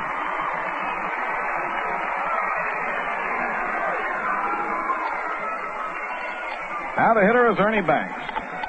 Craig winding, and the pitch is outside and low. It's ball one. Craig is just 24 years old. He signed to the Cardinal organization when he came out of Lehigh University. He'll be adding to his know-how and experience by pitching in Florida in the Winter League. Outside and low, it's ball two, 2-0. Ball three, 3-0. Minnesota Twins made a surprising showing in the American League this year, and Bernie Allen and Rich Rollins were two of the principal reasons they got their polishing up in the Winter League last season. On the Chicago Cubs, Kenny Hubbs and Lou Brock both played out in Arizona last season in the Winter League. The New York Mets will have a Winter League team starting soon in St. Petersburg. Right in there for a call strike, 3-1. Next pitch on the way, and he pops the ball up. A sidearm delivery by Craig Anderson. Elio Chacon is under it waiting, and Elio has it for the out. 2 down. Here are the warm-ups for the big game at San Francisco. On the mound for Houston, and they're going with a fellow that can really fire, Turk Farrell. On the mound for San Francisco, Billy O'Dell. Despite the fact that Turk Farrell has lost 20 games, like the New York Mets' Roger Craig, he is a tough pitcher to beat.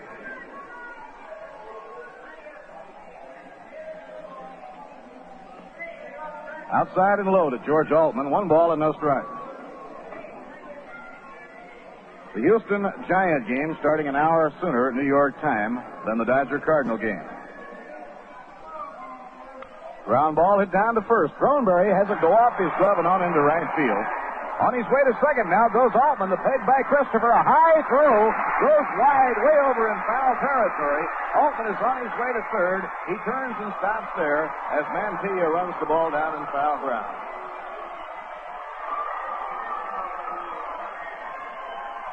We'll wait for the official scoring.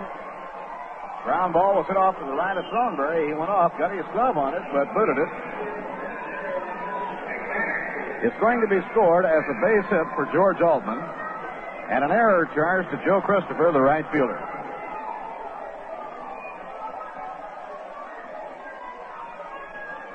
Two down and a runner on third. That brings up Nelson Matthews. It's been kind of the story of his life this year for Craig Anderson. He has been the most unfortunate of all the Met pitchers insofar as errors being made behind him is concerned. Now Craig Anderson winds. Here's the pitch on the way. Sidearm delivery outside and low. It's ball one.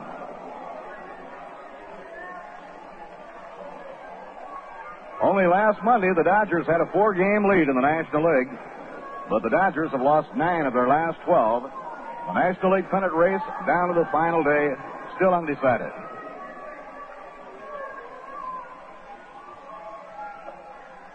Off the outside corner.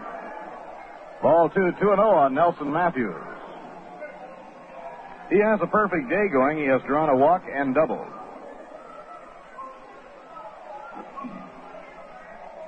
We're in the last half of inning number 5. Cubs out in front, 2-1. They have George Altman on third with 2 men down. Now Craig Anderson looking in to pick up his sign from Choo-Choo Coleman. Here's the windup and the pitch on the way. Swing and a miss, 2-1.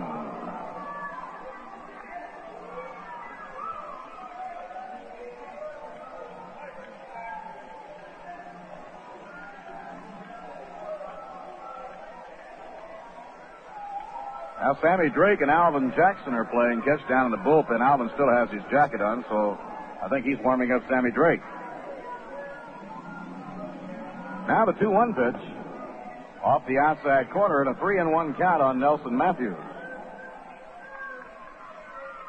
The thing about the Cubs, they have a pretty good surplus of outfielders.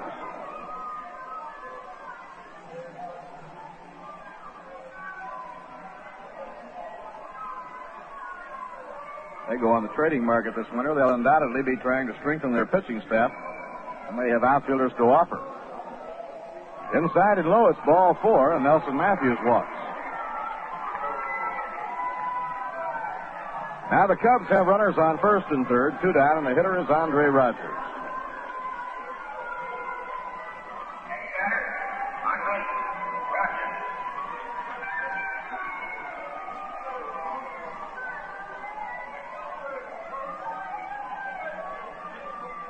Rogers, right-hand batter, has drawn a walk, grounded out short to first. He's 0 for 1. Here's the pitch by Craig Anderson, and he sidearms him, but misses outside with it. 1 ball and no strikes.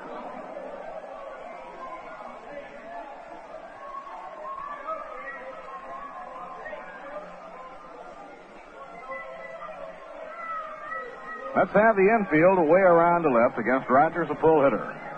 Andre straddling the plate, bends from the waist. Wags the bat around, now cocks it.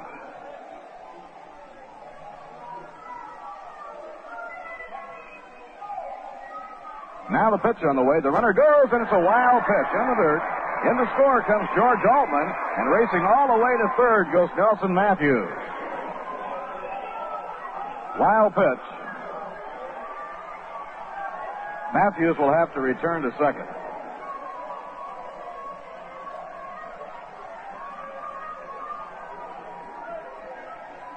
See a wild pitch charge to Craig Anderson. Cubs now lead 3-1 with a runner on second.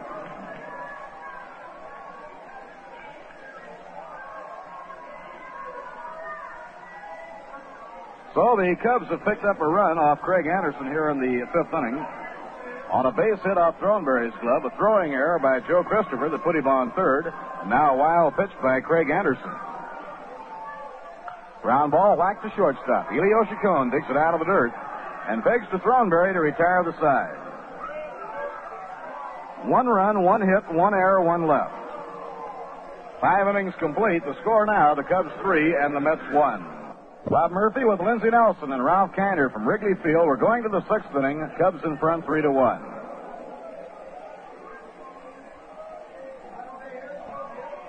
From all of us in the radio and telecasting crew, our warmest thanks for all the help given over the year from many in the Mets organization.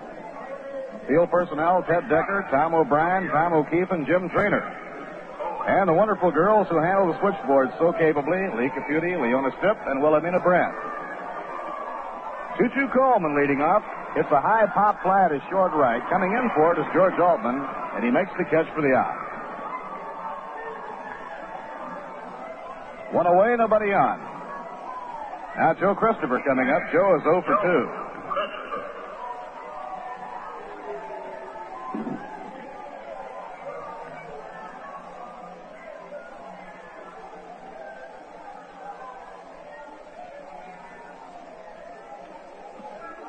Pitch is over for a strike on the outside corner.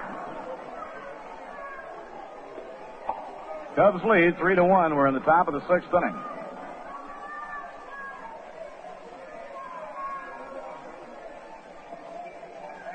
Now the breaking ball is over on the outside corner for a call strike.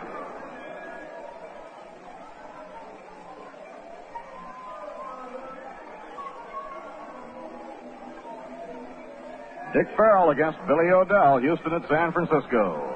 Game just getting underway out at Candlestick Park. The Dodger-Cardinal game will be another hour before it gets underway.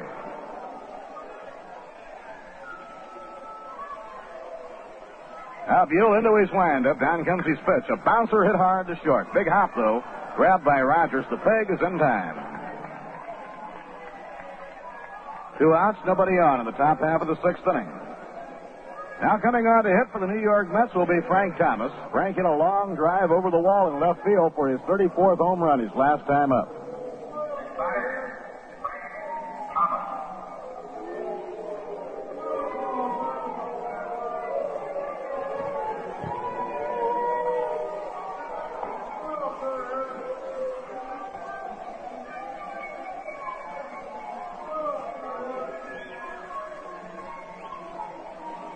Two outs, nobody on, top half of the 6th inning. Now Buell out of his windup. The pitch. Outside and low, it's ball 1.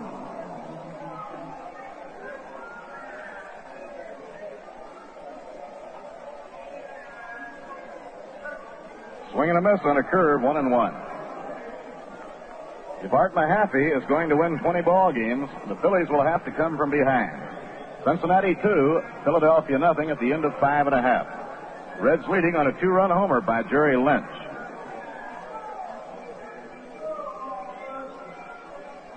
Now the windup and pitch by Buell, a foul ball back upstairs and out of play. Braves lead the Pirates 2-0 at the end of 2. Diomedes Olivo against Jack Curtis. Bob Uecker hit a 2-run homer.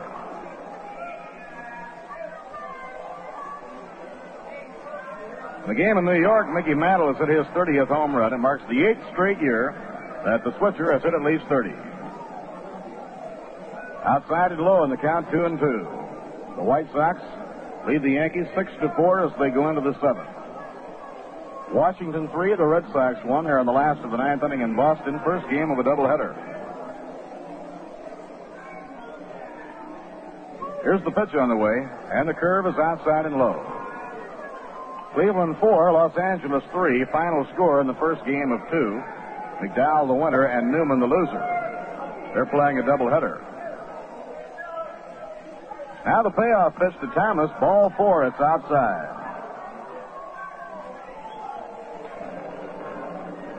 Third walk surrendered by Buell. Thomas going down to first and Thornberry coming on to hit. At the end of 6, the Tigers lead Kansas City 4-1. Bunting is trying for his 19th win. Home runs in the game by Bill Kern and by Norm Cash. For Cash, last year's American League batting champion, his average has fallen off over 100 points. His 39th home run of the year. Inside, it's ball 1. Minnesota 1, Baltimore nothing at the end of 2. Patzcuaro trying to get number 20. Real bumper crop of 20-game winners in the major leagues this season.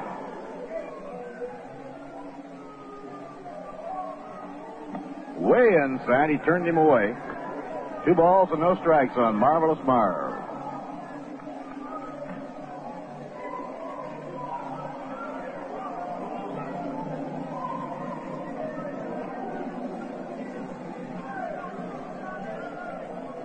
Now Buell in the set position. Delivers. Breaking ball inside. Ball 3, 3-0. Now Marvelous checks with Cookie Lampicello to see if he has a green light on this 3-0 pitch.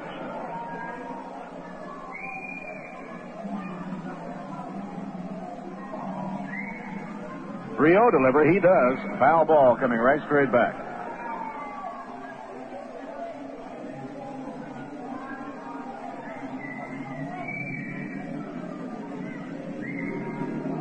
Thornberry had the green line. He was trying to hit it high over the ivy and tie it up, but he fouled it off.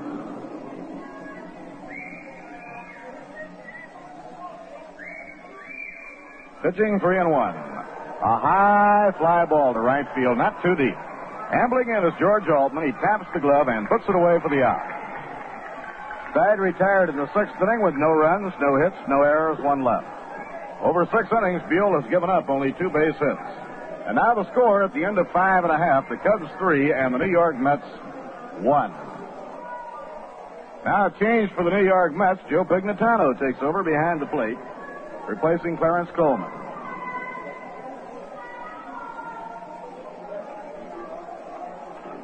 Next batter for the Cubs. Last of the 6th inning with Kino Berrigan leading off for the Cubs against Craig Anderson. Bill Hunter was the starter. He worked 1 inning. Wildness took him out of the game, and then Davio took over. Swing and a miss on a curve, strike 1. Davio turned in a good 3-inning trick. He allowed 1 run, gave up 3 hits. And Craig Anderson has worked 1 inning and given up 1 unearned run.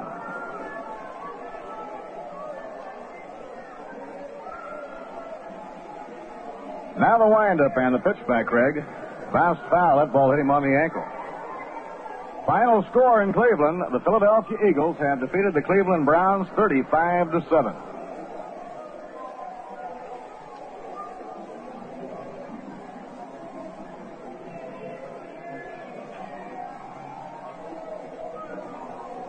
Now Craig Anderson looking in for his sign. Craig out of his windup. The pitch thrown misses the outside corner. 1 ball and 2 strikes.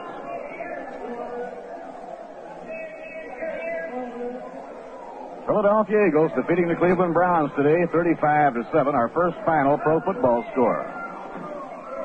Swing and a miss. He struck him out. One away and nobody on, and Bob Buell will be coming on to hit.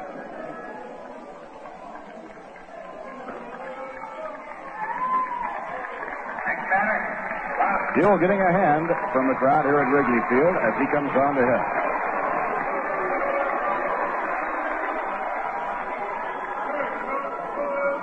Here's the windup and the pitch to him. Outside and low, it's ball one. Well, thanks for a job well done to the gentlemen in the mailroom at the Polo Grounds, Vio Mokuna and Joe Pucala. Ball two, it's 2-0. Very busy man at times, has been very personable. New York Mets team physician, Dr. Peter Lamott. Of course, trainer Gus Mosh and his assistant, Lynn Lisher.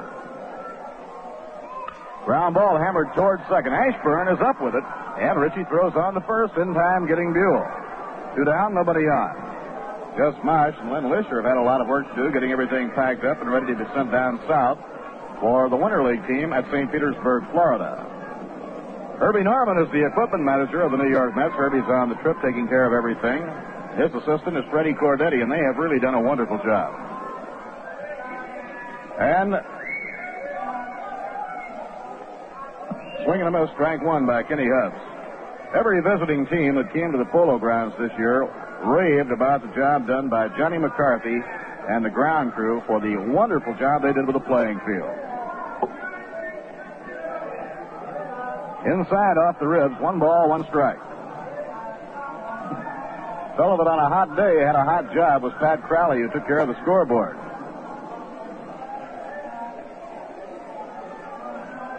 Line drive to left field. Coming in for it is Thomas, and he makes the catch. The side is out.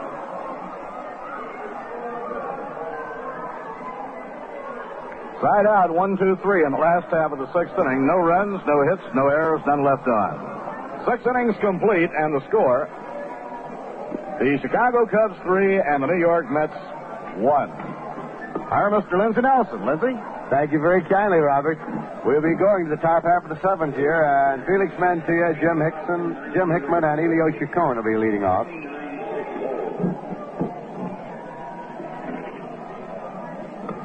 Of course, the New York Mets today are winding up their first year of existence, this 1962 season, and if you're the kind of baseball fan who likes to keep mementos of events in sports, you'll want a copy of the New York Mets yearbook with pictures of all the New York Mets, of Casey Stengel and his coaches.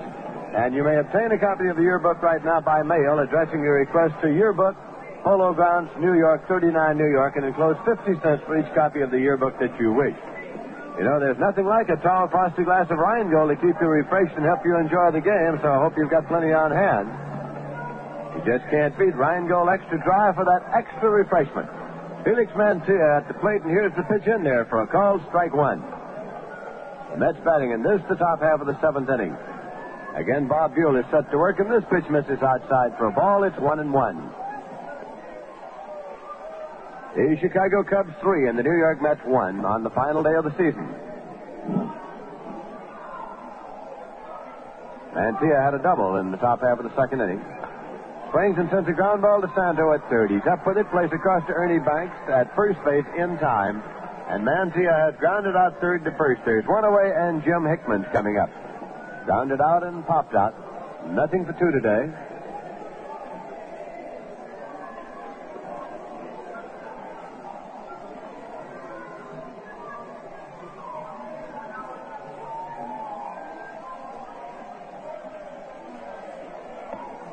That pitch is outside for a ball.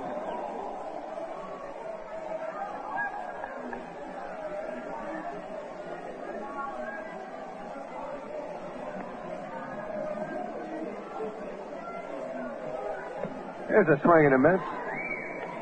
1-1 to Hickman. We want to acknowledge the fine job done at the Polo Grounds this season by the fellows in the press room. Bill Boylan, Lou Napoli, all the fellows up there. The security chief, Jim Cahill. Pitch is low for a ball. It's 2-1.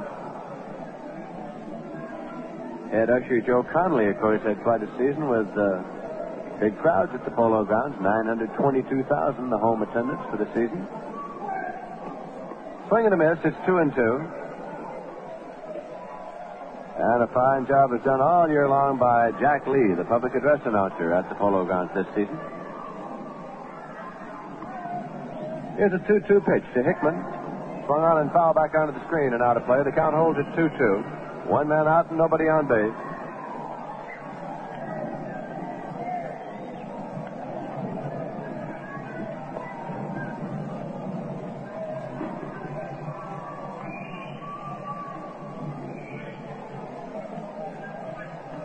Jim Hickman swinging the bat as he waits. 2-2 pitch. Swung on and there's a ground ball that is taken fair back at third by Santo. The throw to first inside. Right on the line, but a fair ball indicated, Doggy. Donatello, the umpire down there, and Jim Hickman has grounded out. 2 away, nobody on. And Elio Chacon is coming up now. The big game in San Francisco is underway, and the Houston Colt 45s have failed to score in the top half of the first inning. So going to the bottom of the first, the Giants coming up. No score in the game. Turk Farrell for Houston and Billy O'Dell for the Giants. Pitch is low for ball one. St. Louis Cardinals and the Los Angeles Dodgers will be starting in about another 45 minutes in Los Angeles.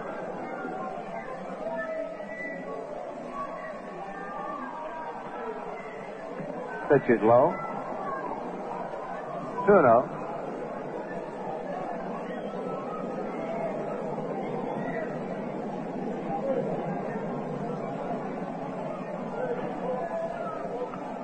Cubs 3 and the Mets 1. Bob Buell with a pitch that swung on and fouled back onto the screen. Out of play, it's 2-1.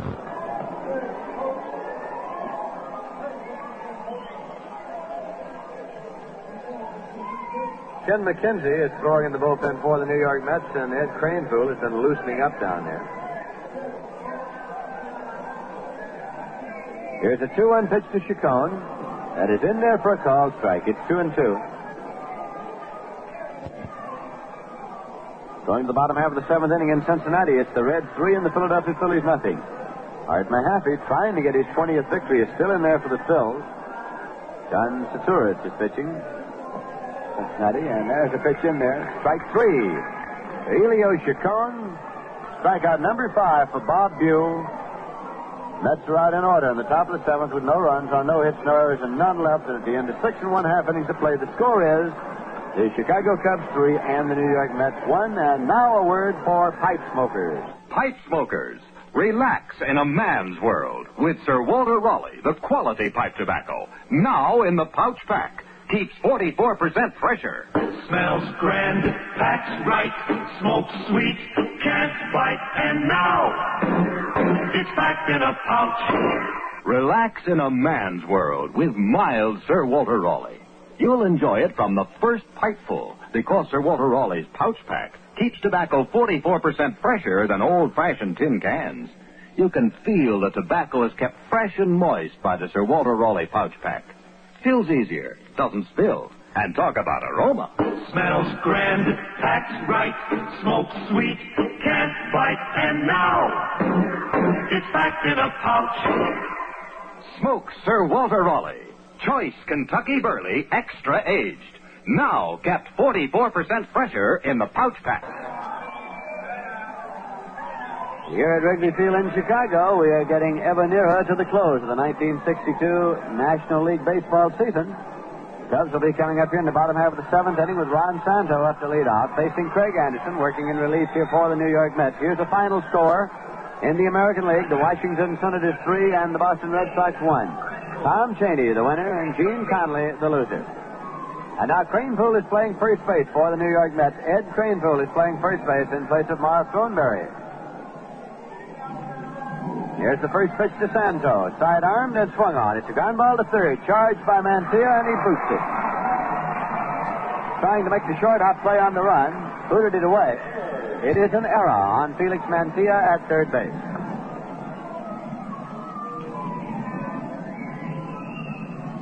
So the Cubs get a base runner with nobody out in the bottom half of the seventh inning, and Billy Williams is coming up. Williams, a left-hand batter, is nothing for 3.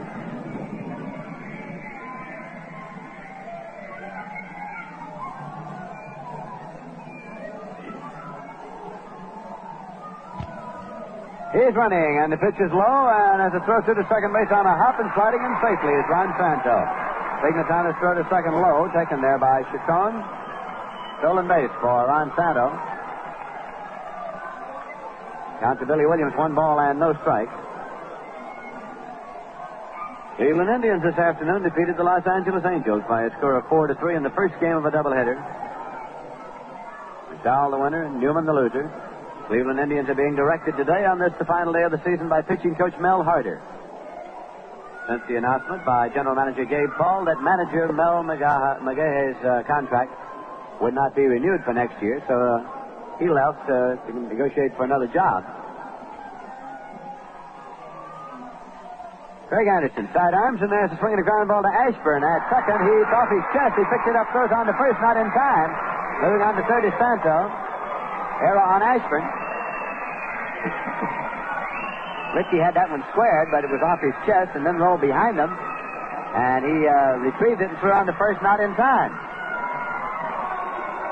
So the support being given Craig Anderson has continued to be something less than perfect. And coming up is Ernie Banks. He's been up 3 times without a hit.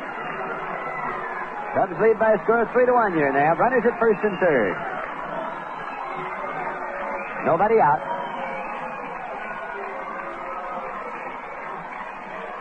Anderson checks and deals. The pitch is swung on and foul back. It's out of play.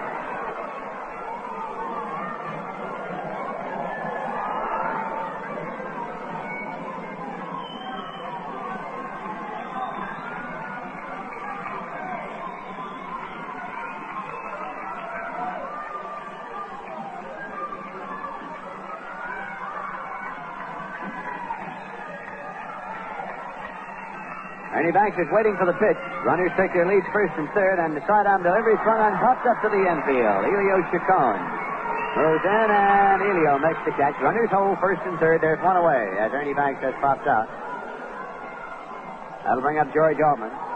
Ralph Kiner, Bob Murphy, and I certainly want to thank all of you baseball fans for your wires, letters, communications throughout the season, and we hope to get a lot of them acknowledged now that we'll have a little time at the close of the season, because many of them came during the season when we were on the road and piled up, and we never did get many of them acknowledged. We hope to, and we also want to thank the fellas in the mailroom at the Polo Grounds, Theo Makuta and Joe Pacala, for their assistance in the matter.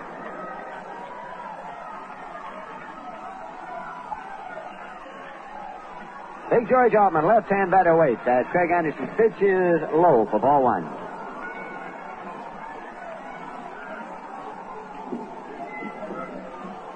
Our thanks, too, to Howard Smith and his Western Union operators for their help throughout the season.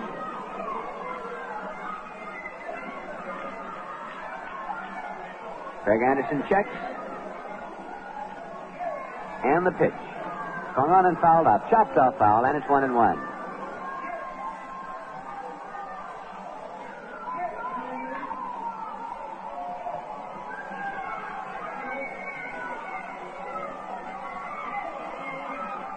Bill Hunter started for the Mets this afternoon. Pitched 1 inning, faced 4 batters in the second, gave up 1 run on 1 hit, struck out none and walked 4. Davio relieved him, worked 3 innings, gave up 1 run on 3 hits, struck out 2 and walked 1. Now Craig Anderson with a 1-1 delivery. That is high. 2-1 to George Altman. The season series between these two teams, the Mets have won 9 games and the Cubs have won 8. Rookie Nelson Matthews is on deck now for the Chicago Cubs. Throw over to first base is not in time. Left-hander Ken McKenzie continues to throw in the bullpen for the Mets.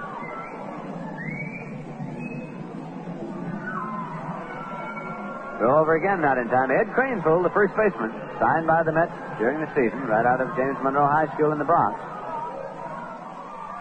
Swinging a ground ball. It's going out on the right field for a base hit. Charged by Christopher. Heading for third. Billy Williams, and on at first is Altman.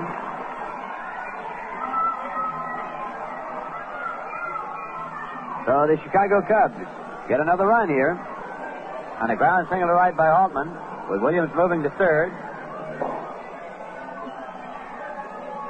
1 man out, and Nelson Matthews coming up. Runners still at first and third. Run batted in, of course, for Altman. Altman has had 3 hits and a walk 4 times up today. Nelson Matthews, the right-hand batter, has had 2 walks and a double. Craig Anderson into the stretch in the pitch. Inside for ball 1. It's the Chicago Cubs 4 and the New York Mets 1. The bottom half of the 7th inning.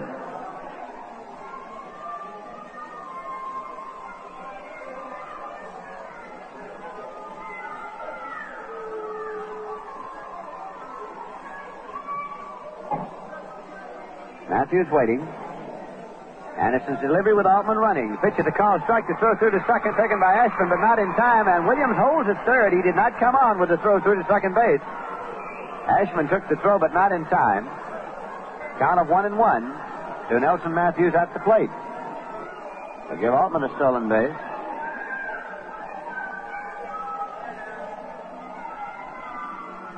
Cubs now have runners at second and third with 1 man out.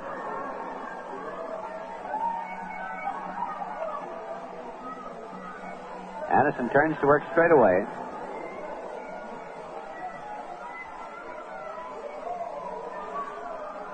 And the pitch to Nelson Matthews. Swung on and has a looper going out into center field, and it's going to be in there for a base hit. 1 run has scored. Altman is coming, and here's the throw to the plate, and he is out at the plate. Jim Hickman has nailed Altman at the plate, and he was only a couple of steps behind the lead runner, Billy Williams, but Jim Hickman, with a throw right on the money at the plate to Joe Pignatana, nailed George Altman trying to score from second. Nelson Matthews moved from first to second on the throw to the plate. So give Matthews a single, his second hit of the day, and a run batted in. Williams scoring the 5th Cub run. And George Altman going out 8-2 if you're scoring. 2 men out, and Andre Rogers, a right-hand batter at the plate. 5-1 now. The Cubs lead the Mets.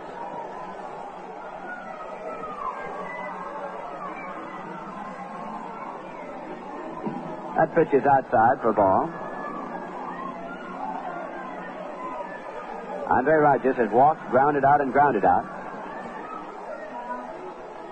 Craig Anderson checks the runners. Ashburn makes a run over near the bag, and Andre Rogers now steps out. Anderson comes on through with the pitch, but it's no pitch. Rogers had backed out of the batter's box, and Frank Sikori had call time, but Craig Anderson, not aware, that came on through with the pitch.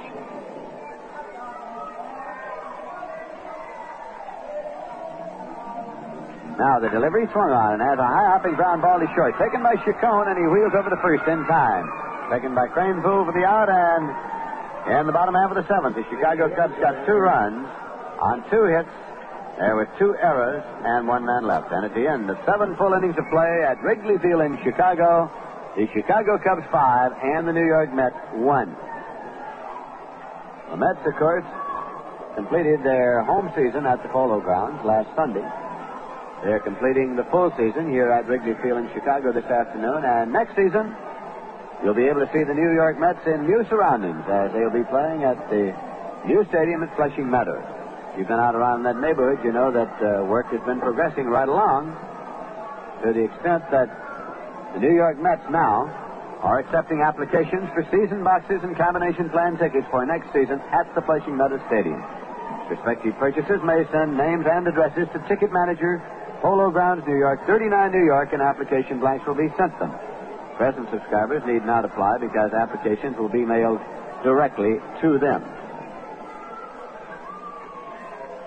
We'll be moving here to the top half of the 8th inning, and Sammy Drake is going to bat for the New York Mets. He'll be batting for Craig Anderson, and before Sammy comes up there, in order to allow our stations to identify themselves, we pause now for station identification.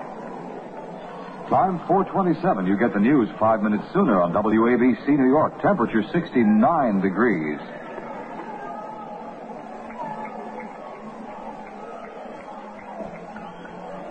This is Lindsey Nelson with Bob Murphy and Ralph Kiner at Wrigley Field, and Sammy Drake now steps into the batter's box. A switch hitter. He's batting left against right-hander Bob Buell.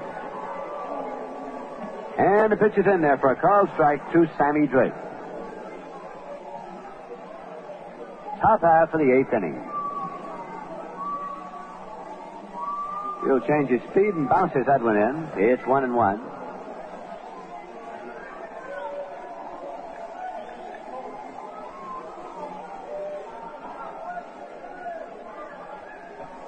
Swing and a miss.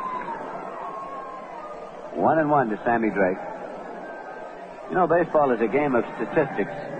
Baseball lives on figures, and the busiest man I know throughout this season has been our statistician, Joe McDonald, who has been passing along all the statistics you hear us passing along to you. We only serve as the middlemen, really, in that operation. Here's the pitch high and away. It's 2-2 to Sammy Drake. This is WGY Schenectady. And it is a great pleasure for us to be finishing up the season in the company of our engineer, Joe Kresnicker, from ABC in Chicago, with whom we began the season. And Joe's been all around with us from place to place, from Milwaukee to Houston and points in between. Swinging a ground ball going up the middle. Cubs can't get to this one. It's going through for a base hit.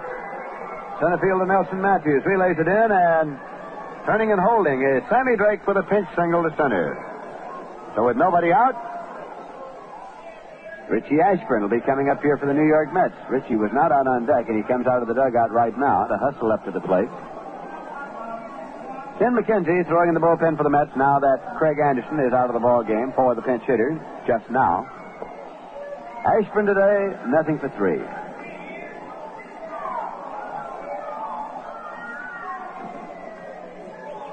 The Cubs lead in the game by a score of 5-1. And that pitch is low for a ball to Ashburn. So the Cubs start a little action in the bullpen now. Bob Anderson, Barney Schultz throwing in the bullpen for the Chicagoans. In the big game in San Francisco, the Giants did not score in the bottom half of the first inning. So going to the top of the second. Top of the second inning. Houston 0, San Francisco Giants 0. Farrell against Odell. Pitch is low to Ashburn for a ball. 30 minutes from now, the game between the St. Louis Cardinals and the Los Angeles Dodgers will be starting in Los Angeles.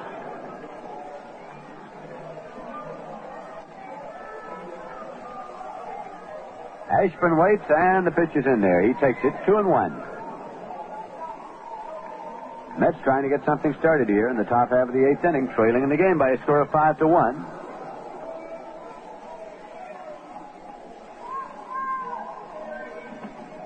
Pitch is a called strike. It's 2-2. I remember on the banquet circuit last winter, so many people asking representatives of the Mets, where do you think the Mets will finish? Where do you think they'll finish? And I remember our Tom Meany, Public Relations Director, saying invariably they will finish on September 30th at Wrigley Field in Chicago. Well, Tom, we made it. Here we are. Swinging a ground ball. Hubbs can't get to this one. Going to his left, it's through to right field for a base hit. George Altman up, relays the ball in. So Ashburn is on the ground, single to right. Gives the Mets runners at first and second, nobody out. And catcher Joe Pignatano is coming up. And Charlie Metro is going to the mound right now. Bob Buell waiting for Metro's arrival. Bob Anderson and Barney Schultz all in the bullpen, but Metro only stays a moment, and he's going to leave Buell in this ball game. Bob trying for his 12th victory of the season today. Buell has won 11 and lost 14. The Detroit Tigers defeated the Kansas City A's in the American League today by a score of 6-1 as Jim Bunning got the victory. Fisher was the loser.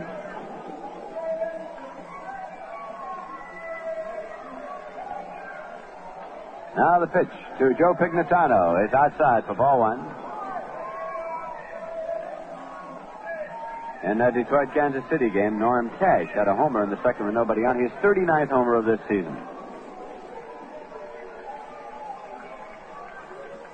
Pitch misses low and away to Pignatano. Going to the bottom of the fifth, the Minnesota Twins 1 and the Baltimore Orioles 0. John Miller against Camilo Patzcuaro. Patzcuaro trying for his 20th victory today for Minnesota. Buell takes a moment, takes the glove off. Mets have Sammy Drake at second, Richie Ashburn at first. Pignatano takes the fastball in there for a called strike. It's 2-1. It's been overcast here in Chicago for a good part of this ball game. It was a bright and sunny morning. Temperature at game time 70 degrees. Here is a pitch swung out and missed. Strike two. It's 2-2. Pignatano came to the New York Mets mid-season from the San Francisco Giants. Previously, in his Major League experience, he had been with the Kansas City A's and broke in with the Dodgers. Lines this one into right field, and it is taken by Kenny Hubbs on a beautiful catch, and he throws over to first for a double play, and on to second for a triple play. A triple play is pulled off as Kenny Hubb went back to make the catch. Then threw over to first to Ernie Banks to double off Richie Ashburn. Then threw on over to second to triple off Sammy Drake. That ball was labeled base hit from the moment it left the bat, but Kenny Hubbs made the catch and turned it into a triple play, retiring the side here in the top half of the eighth inning. Pignatana lining into a triple play, and in the top of the eighth, the New York Mets are out with no runs on 2 hits, no errors, and none left. And at the end of 7 1/2 innings of play, the score is the Chicago Cubs 5 and the New York Mets 1. Well, now let me see. Drew Walsh, Eileen O'Neill, Beverly Owens, Chris Noel, Carol Merrill, Loretta. Who will be our next Miss Rheingold? Well, I can tell you this. I'm glad the choice isn't up entirely to me. The 6 candidates for Miss Rheingold 1963 are as pretty a six-pack as I've ever seen. But who's going to win? Well, that's all up to you. Your votes will decide who will be your Miss Rheingold 1963. And there's just one way to make sure your favorite will be your next Miss Rheingold, and that is vote. The familiar Miss Rheingold ballot boxes are up in the 45,000 stores and taverns all over town that sell beer as beer should taste. Rheingold Extra Dry. So next time you're ordering New York's favorite beer, join in on the nation's second largest selection and drop in a vote or two for your favorite candidate. And listen along with the game. Treat yourself to the crisp, bright flavor of a sparkling glass of Rheingold Extra Dry. You'll join the millions who say, my beer is Rheingold, the dry beer. We're going to the bottom half of the eighth, and the Cubs are sending up catcher Kuno Barrigan to face left-hander Tim McKenzie, who is now on the mound for the New York Mets, and Sammy Drake is playing second base in place of Richie Ashburn. McKenzie's pitch is low for a ball. In the batting order, of course, Drake must bat ninth since he was used as a pinch hitter for Anderson. McKenzie then will...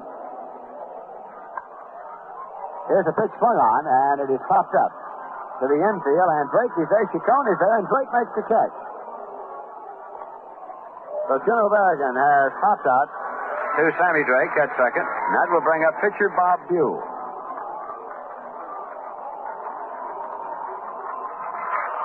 It's hard to say McKenzie will bat first in the batting order in place of Richie Ashburn.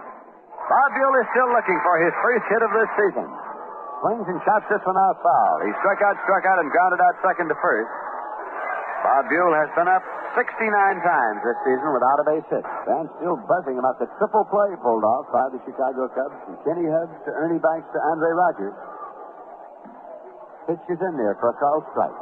2 strike count now to Bob Buell with 1 man out and nobody on base for the Cubs in the bottom half of the eighth inning. Kenzie's pitch swung on, fouled out. Kenzie revving up the ball as Bob Buell is waiting. Pitch is swung on and fouled out to the right side. Pignatana gives it a run, but this one is in the stands and out of play, and the count holds at 2 strikes to Bob Buell.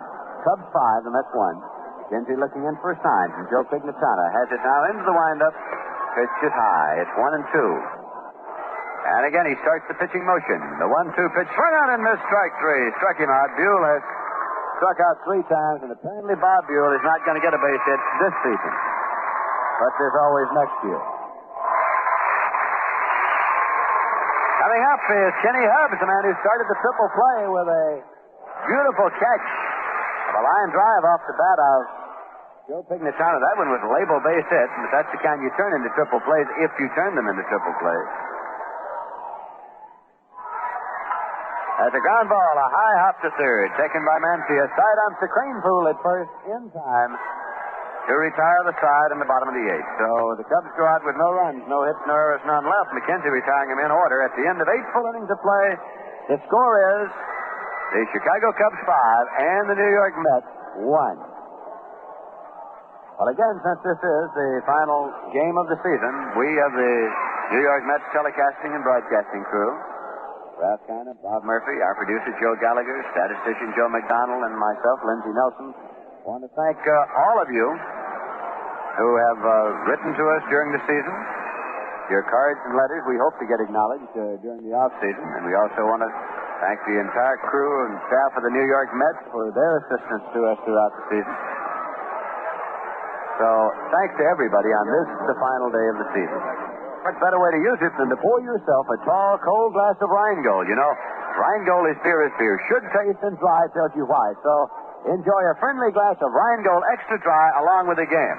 Right now, we're going to the top half of the ninth inning. So, right now, coming in once again, Bob Murphy. Okay, Lindsay, we go along to the ninth inning now. Mets have their final turn at bat in the 62 season, unless they can come from behind and tie things up.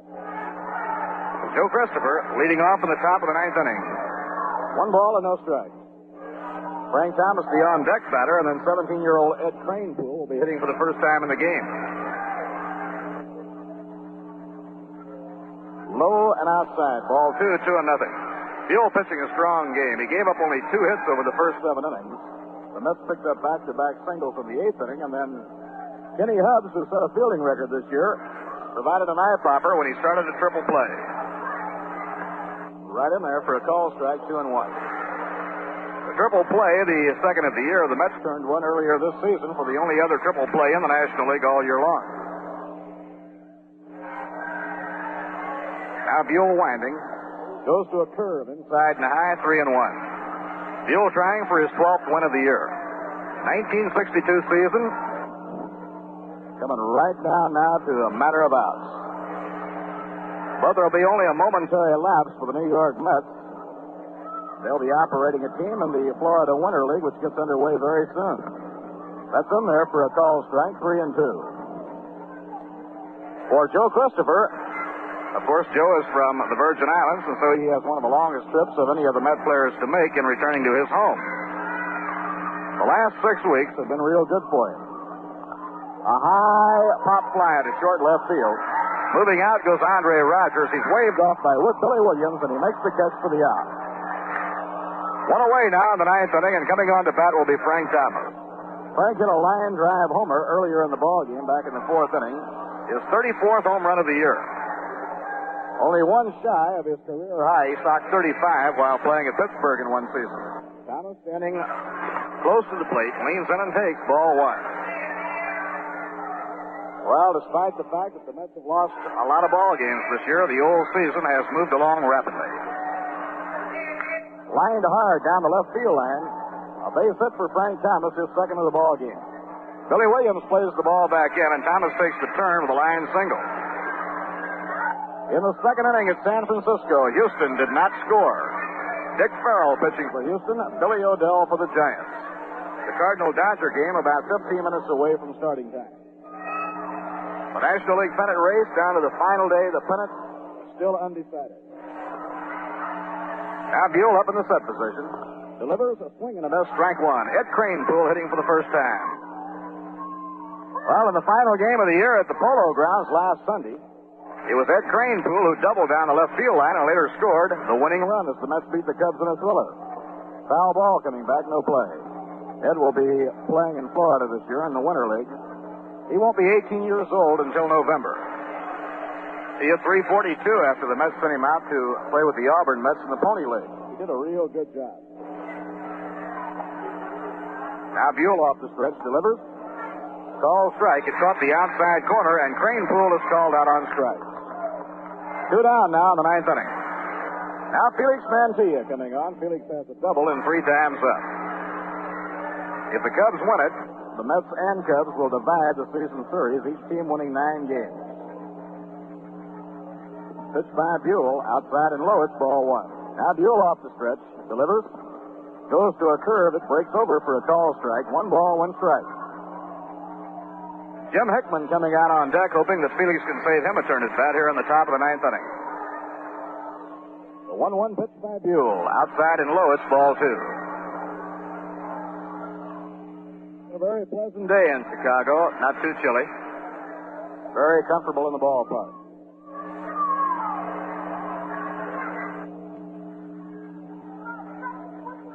Now Buell looking in for his sign. The 2-1 pitch. And Felix has to jump back away from the plate on this one. It goes to 3-1.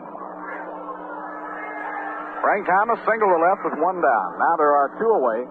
And a 3-1 count on Felix Mantilla.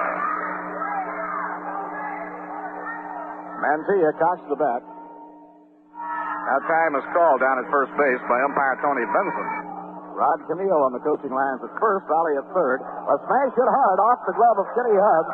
He puts the ball to Rogers. The game is over and the season is over. Fourth play from Kenny Hubbs to Andre Rogers, and the ball game is over. The Cubs winning it on a strong pitching effort by Bob Buell. No runs, one hit, no errors, and one left in the ninth inning. So the Cubs win it. The final score, 5-1. We'll be back with the recap of the game in just a moment. You know, popularity like Rheingold has doesn't just happen. It's the result of millions of people agreeing that Rheingold has what they want in beer. A refreshing difference that they can recognize right off. And two little words tell you what the difference is. The two words, extra dry. Yes, sir, extra dry tells you Rheingold is beer as beer should taste. Brisk and bright and clean clear through. That's Rheingold beer for you. And it is the beer for you. Rheingold is a better beer because it's the dry beer. It's a wonderful beer for those wonderful days we all like to enjoy. You know, even the flavor has a sparkle to it. You'll find that out with your very first glass of Rheingold Extra Dry, so why not do it right now? Join the millions who say, my beer is Rheingold the dry beer. Yes, sir, think of Rheingold whenever you buy beer. Buy some today, tonight, tomorrow, or the first chance you get. Discover the difference that dry makes. Ask for Rheingold Extra Dry Beer. The summary in today's game, Cubs 5 runs, 7 hits, no errors, and 8 left. The New York Mets 1 run, 5 hits, 3 errors, and 5 were left on. Winning pitcher Bob Buell and the losing pitcher was Bill Hunter, and the 1962 season comes to an end for the New York Mets. It's been a pleasure broadcasting the games throughout the year with our colleagues Lindsey Nelson and Ralph Kiner. We hope you've enjoyed the games all the way, and we'll be looking forward to another season starting with the Mets in spring training in 1963. Right now, I'd like to remind you to enjoy fine cold Rheingold. Rheingold Extra Dry. Those two little words, extra dry, tell you why Rheingold is preferred by more New Yorkers than any other beer. Enjoy a nice cold, ice-cold glass of good Rheingold Extra Dry. Now, this is Bob Murphy saying so long for Lindsey Nelson and Ralph Kiner, our statistician Joe McDonald, our engineer Joe Kresnica, and our producer Joe Gallagher, and for Cool Cigarettes. You'll feel extra coolness in your throat when you come up to the menthol magic of Cool. The final score in the last game of the season, Chicago Cubs 5 and the New York Mets 1. So long, everybody.